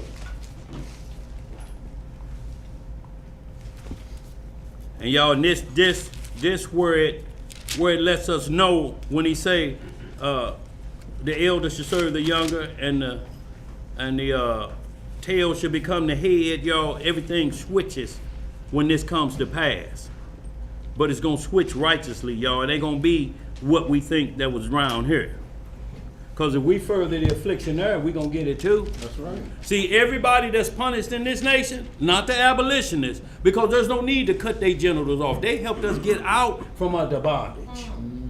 Them are the ones, the John Browns that say, we'll go back with you. We know who you are. John Brown said, I know y'all the Israelites. He rolled with Nat Turner, Harriet Tubman. I know who you are. They killed him and drug his body through the streets. Because ain't nothing worse than a nigga but a what? Nigga lover. Let's get some more. We're going to be reading. Go ahead. Isaiah 60? Yeah. Reading in the book of Isaiah, chapter 60 and verse 1. Yes, sir. Arise, shine, for thy light is come, and the glory of the Most High is risen upon thee. For behold, the darkness shall cover the earth, and gross darkness the people. But the Most High shall arise upon thee, and his glory shall be seen upon thee. And the Gentiles. And the who? And the Gentiles shall come to thy light, and the kings to the brightness of thy rising. Lift up thine eyes round about, and see, all they gather themselves together. They come to thee. Thy sons shall come from far, and thy daughters shall be nursed at thy side. Then thou shalt see, and flow together, and thine heart shall fear, and be enlarged, because the abundance of the sea shall be converted unto thee. The forces of the Gentiles shall come unto thee. So this is Romans 11:25. When you see the end of the Gentile rule, this is how you gonna know it. Say, when the forces of the Gentile come and say, we know who y'all are, we know who y'all God is. The forces of the Gentile, what that means is they top boys, they brass. You know, Donald Trump like this. How may I pour your wine, sir? But it ain't gonna be no cutting off of his genitals and pulling his weave out. It ain't gonna be none of that. The book of Joel said, if he gets to that point and he need his weave pulled out, we send him to the Sabians. Let's get some more. Verse 6. Yeah. The multitude of camels shall cover thee, the dromedaries of the Midian and Ephah, all they from Sheba shall come. They shall bring gold and incense, and they shall show forth the praises of the Most High. Y'all see these nations coming up just like when Solomon was running his kingdom, Queen of Sheba, everybody coming up to hear that wisdom. Same thing, y'all. Go ahead. Verse 7. Yeah. All the flocks of Kedar shall be gathered together unto thee. The rams of Nebaioth shall minister unto thee. They shall come up with acceptance of mine altar, and I will glorify the house of my glory. Who are these that fly as a cloud, and as the doves to their windows? Surely the isle shall wait for me. Yes, sir. And the ships of Tarshish first, to bring thy sons from far. Their silver. Their what? Their silver and their gold with them, unto the name of the Most High thy Elohim, and to the Holy One of Yisrael, because he hath glorified thee. Now understand, ships of Tarshish is only a saying meaning a vehicle, a mode of vehicle, you know what I'm saying that right? A mode of transportation, thank you, bro, that can house and deliver a bunch of people. They're just called the ships of Tarshish. Tarshish is in Turkey. Ain't no thing around there with ships on there. It wasn't the ships of Tarshish that brought us over here, so it ain't gonna be no boats to take us back. That took us 2 months to get over here in the holes of slave ship. Right. Even if you got Carnival cruisers lined up, if they the ships of Tarshish, it's still gonna take us some time. And we got nuclear warhead out here. We got nuclear submarines. Yep. You think they just gonna let us be chilling on a Carnival cruise, toasting up mimosa? No. It's going to be supernatural intervention, the ships of Tarshish. A mode of transportation, that's all the ships of Tarshish is. You can't Google where the ships of Tarshish is at. It's just like Osiris. It's a place that's never been inhabited by men. It don't mean it's America. America was inhabited when they got here. Sure. Right. Let's get some more. You gonna like? Yeah. Be careful out there, bro. Yes, sir. I love y'all. Love you too, bro. Look here, you going out there, man, tilt that cap just a little bit more. Yeah. Just old school. And leave being old school and you got it flipped up, boy. Sit on, Elisha. Let's get some more. Verse 10. Yeah. And the sons of strangers shall build up thy walls. The sons of who? Of strangers shall build up thy walls. And their kings shall minister unto thee. For in my wrath I smote thee, but in my favor have I had mercy on thee. Therefore thy gates. Thy what? Thy gates shall be open continually.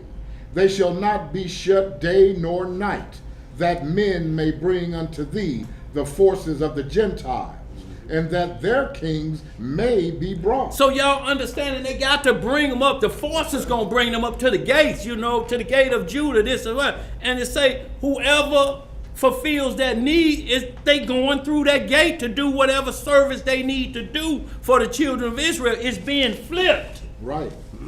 It ain't hard to understand. It's the same thing we're doing here. It's just flipped. You understand? They bring our forces. Right. Go ahead. Verse 12. Yeah. For the nation and kingdom that will not serve thee shall perish. Read that again. For the nation and kingdom that will not serve thee shall perish. Yeah, those nations shall be utterly wasted. The glory of Lebanon shall come unto thee. The fir tree, the pine tree, and the box together, to beautify the place of my sanctuary. And I will make the place of my feet glorious. The sons also of them that afflict thee shall come bending unto thee, and all they that despise thee shall bow themselves down at the soles of thy feet. And they shall call thee the city of the Most High, the Zion of the Holy One of Israel. Yes, sir. Whereas thou hast been forsaken and hated, so that no man went through thee. No, don't you go by that way. Don't go down in the ghetto. Them Negroes down there. That's right. Hated by everybody. Hated. Can't stand y'all. Why'd y'all come to America? Right. Y'all brought us here. That's it. Well, okay, well, why y'all didn't leave? Go ahead, bro. I will make thee an eternal excellence. What kind of excellency? An eternal excellence. A joy of many generations. Thou shalt also suck the milk of the Gentiles, and shalt suck the breast of kings. Yeah. And thou shalt know that I, the Most High, am thy Savior and thy Redeemer, the mighty one of Jacob. So when we're talking about sucking the milks of kings, all it means they'll be nursing our children for us. Right. They're handmaid servants. They're not bonded. Ain't gonna be no chains on. They're gonna be like Eleazar was to Abraham, because we're under that priesthood, Melchizedek. So your servant is like a maid or the butler. So that's what it means. They'll take care of the children. They'll be the nursing fathers and stuff, like you see in Rosewood, where she said, when she told them clans, she said, I nursed all y'all. I raised all y'all. And what it said, like the kings will be the nursing fathers. That means they'll take up the bosom, so to speak. They'll make sure the safekeeping of your offspring. This is their job. Like Eleazar, when you get into that Joshua just in 81, if you back it up to verse 1, Sarah sent Eleazar to go check on Lot. Go down there to Sodom. I ain't heard from Lot in a while. And he went down there, it was chaotic. Beds on the street corners. He got jacked up. A man hit him in the head with a rock and he bled. And the man said, you owe me for delivering that bad blood in your head. And then took him to the judge. And the judge said, well, he released bad blood out of your forehead when he hit you with that rock. So Eleazar picked up a rock and hit the judge in the forehead. And his head, he said, pay him what I owe him. So we all equal now. And he left. But that's how Sodom is today. Y'all see the rules are today. Let's get some more. Verse 17. Yeah. For brass I will bring gold. Yeah. And for iron I will bring silver. And for wood brass. And for stones iron. I will also make thy officers peace, and thine exactors righteousness. Violence shall no more be heard in thy land. Wasting nor destruction within thy borders. But thou shalt call thy walls salvation. What you gonna call the wall? Salvation. And thy gates praise. Where you getting these camps talking about we gonna be cutting off genitals and foots and hands and feet? Right. That's not gonna go in. It didn't happen in King Solomon. It was peace for 40 years on planet Earth. And that kingdom just mirrored this one to come. And you notice salvation and praise are capitalized. Boy, look here. Yeah, so that's, you know what. Boy, you got an A in that class in school. I did. Go ahead, bro. Verse 19. Yeah. The sun shall be no more thy light by day. Didn't we just read that Revelation? Yeah. Go ahead. Neither for brightness shall the moon give light unto thee.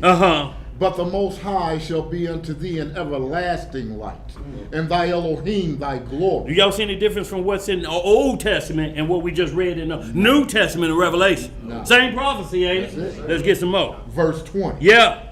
Thy sun shall no more go down, neither shall thy moon withdraw itself. For the Most High shall be thine everlasting light, and the days of thy mourning shall be ended. Now, how's that mourning spelled? M-O-U-R-N-I. So that mourning means pain and turmoil. It don't mean good morning. Look, Y'all see, we get into these smooth soliloquies and say, we ain't gonna say good morning no more. We gonna say grand rising. Well, look, now you got me thinking about biscuits. See? Hey, that's sure what I thought about when I heard that. So you still got me up early, ready for breakfast. If you say grand, bland, man, morning is morning, but the morning you're talking about, if you say it means death, it's this one, MOURNING.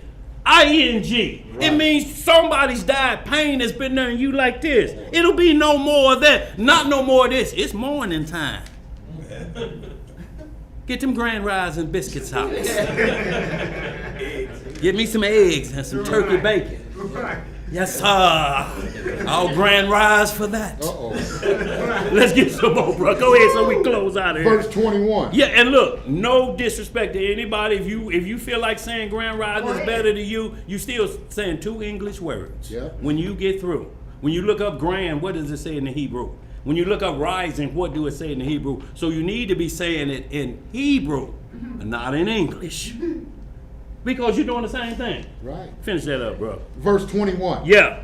Thy people also shall be all righteous. They should be all what? All righteous. Uh-huh. They shall inherit the land forever. Just a weekend. Forever. Uh-huh. The branch of my planting, the work of my hand, that I may be glorified. Not us. A little one shall become 1,000, and a small one a strong nation. I, the Most High, will hasten it in his time. Yes, sir. Hallelujah. Yo, that's all we got, y'all. We hope that's good, y'all. Want to see gates open, y'all? Just write these down in one-liners. Y'all just a little homework here.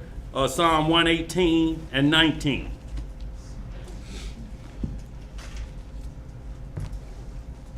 Isaiah 26 and 2. And we went through the Matthew and the John already. So I had them down on there as well. But y'all get into that 61 of Isaiah as well, that 61st chapter. You say Isaiah 26? 26 and 2, yeah. And make sure y'all get into that Zechariah 14 because that's going to wind it up to Feast of Tabernacles. That's where the whole nation's got to come up once a year to Jerusalem. If they don't, they get no rain. That's right. No rain, no what? No crop. No right. That's no water. Right. No water, no Kool-Aid, is it? Can't make Kool-Aid with milk, can you? What was that last one there? You said Zechariah what? 14. It'll match up with what we just read, Isaiah 60. Look, y'all, I got to say this before we get out. Feast of Dedication, y'all, coming up. This coming Wednesday, the 25th, at sundown. They'll also be doing their Xmas Day that same day. Don't let it affect you, y'all. It ain't nothing. You ain't got to worry about it. Just stay focused on what you need to do. You know, just the daily routine. It don't mean because it just happened to fall on the feast day, you know, but you have to put first things first. If it's a decision to go visit or somebody where you're like, no, our feast day fall on this day, you know, I can't do that today, you know, unless you're going there to introduce them to that and get them off of that. But they pretty much wrapped up in there, ready to tear presents open. That's right. So, you know, so we got that coming up, and that'll last to January the 2nd, that Thursday at sundown.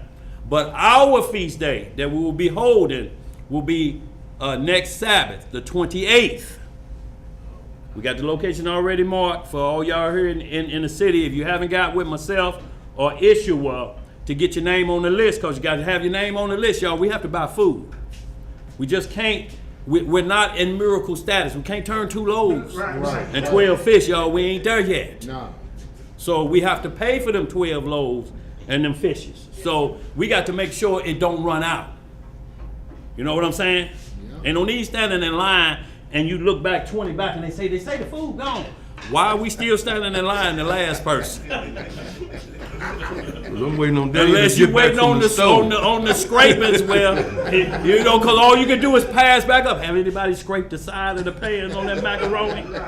I'm a pan scraper. I'm a stand in line. Look, that's the best you can get. But we trying to avoid that. So, y'all, we got that coming up, feast day. We have the price on it, everything. We have the location, so you need the information getting out there. Family, we're going to try, if we're able, to live stream to get a few shots in. If we can, if not, Tubai had a video up ASAP, is where we have still a few more days to go. If you want to enjoy the feast part, just viewing it, you'll be able to do that because we're going on from that Saturday. We got to go all the way to that Thursday. So you still have some more days to get in there, that 8-day feast, and just watch the video. If you decide to do it that following Monday or that Tuesday, you can still watch the video and see what's happening and feel like you're a part of the assembly. Some people are by themselves, y'all, a whole city by themselves.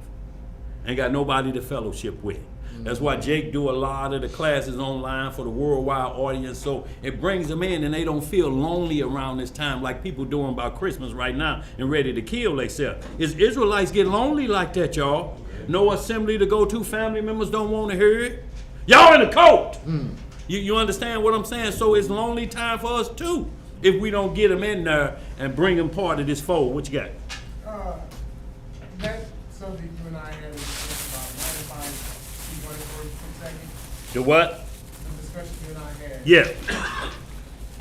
So I called Brother Daniel last week. I had when I first got back from Iraq, I had trouble in my brain, and I actually had set a date aside to kill myself. Y'all hear that? Set that date and had made peace with my family and everything. The day before it was supposed to happen, something changed and it went away. Recently, I was told not to come back. And so I reached out to Brother Daniel because I couldn't handle it by myself. Right. Thank you, sis. I'm good. That's what I'm good. he I'm gonna put was them talking over about. there. Thank you, sis. Great. What's saying, Ock Floyd? How you feeling today, Ock Floyd? Oh, I'm good. Yes, sir.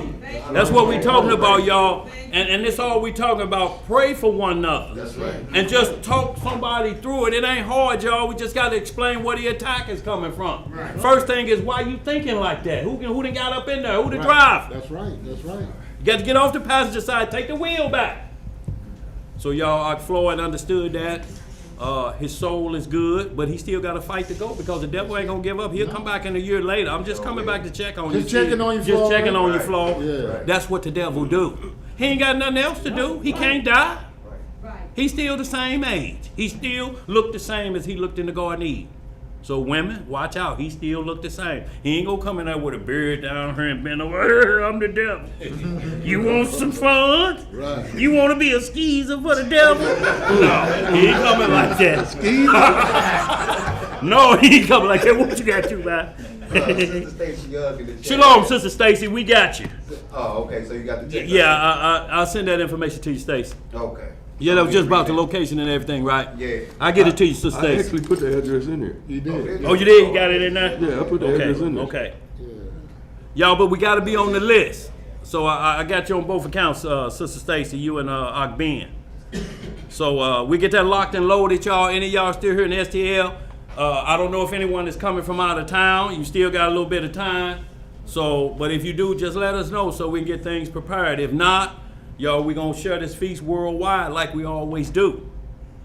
And also on that homework too, write this down too. The book of Tobit, chapter 13, so about verse 11 through the end, and it's going to say the same thing about the nations coming up and with the gifts, and the children of Israel are going to rejoice greatly.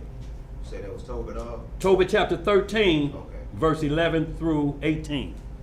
Y'all going to enjoy that one right there and see, don't it match up with Revelation 21. One more time, Dan.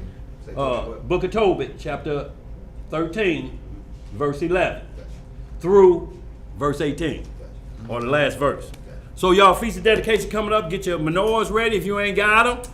You know, y'all, it ain't no big deal, but get them lights in your heart, so to speak. Read as much as you can. Study the Feast of Dedication and read about it in the book of Maccabees, in the Apocrypha. It'll explain these things, y'all. So we need to know what our feast days is. The hell with what the world doing. We don't care about that. Right. Why are we still talking about that? We knew it wasn't a Santa Claus area when you found them presents. You say, Daddy and Mama Santa Claus. Right, yeah. So we've been knowing since then. Why are we still wasting time on that? Hell no, you found that stuff here in the trunk of the car. You like, oh, this was Santa Claus hide stuff in the trunk of the car because we ain't got no chimney. Let's close out, y'all. My oldest brother told me Santa Claus got hit by a car when I was. Oh no, he did, boy. Burn me up, I know it did, boy. But I thank him for that. Yes, sir. Santa Claus got them youngins run through a red light on them in that sled. Get them over there and hold them on track. Yes, sir. All right, family. We're going to get this closing prayer. And it is with the Most High's permission. Yes, sir. And is in the name of his only beloved and begotten Son. Hold on, let me say this too, Ariel. She told me that too. The new location is what Sister states, so I'm just telling y'all too. This is actually our last Sabbath here in the Series building. Yes, sir. Next week would have been our lease is up, so they ain't gonna renew it. So next week would have been our last Sabbath, but we got the feast day. Right. So we won't be here next Sabbath. We'll be at the feast day. And the following week, the 4th of January, we'll be at our new location on Union and Delmar. 826, what? 826 Union. So that will be our new location. But I'll send all that information to you, Sister State, so you'll know exactly what we're talking about. But we'll get that information out to everybody. It is with the Most High's permission. We'll be reading Psalms, the 138th chapter. Yes, sir. And it reads, Pull it out. I will praise thee with my whole heart. Yes, sir. Before the gods will I sing praises unto thee. Yes, sir. I will worship toward thy holy temple and praise thy name for thy loving kindness and for thy truth. Yes. For thou hast magnified thy word above all thy name. Yes, sir. In the day when I cried, thou answeredest me and strengthenest me with strength in my soul. All the kings of the earth shall praise thee, O Yahweh, when they hear the words of thy mouth. Yes, sir. Yea, they shall sing in the ways of Yahweh, for great is the glory of the Most High. Yes. Though the Lord be high, yet hath he respect unto the lowly. But the proud he knoweth afar off. Yes, sir. Though I walk in the midst of trouble, thou wilt revive me. Thou shalt stretch forth thine hand against the wrath of mine enemies, and thy right hand shall save me. The Most High will perfect that which concerneth me. Thy mercy, O Yahweh, endureth forever. Forsake not the works of thine own hands. Hallelujah! Selah! Yes, sir. If y'all got a shekel or two, we greatly appreciate it. Shouts out to that Ark Obed ben Israel and that Ark Samson. I'm low. Yes, sir. Are they moving the Wi-Fi over there? We moving the Wi-Fi over there to the next one? They say they got it. But if they don't set up, we're gonna trans.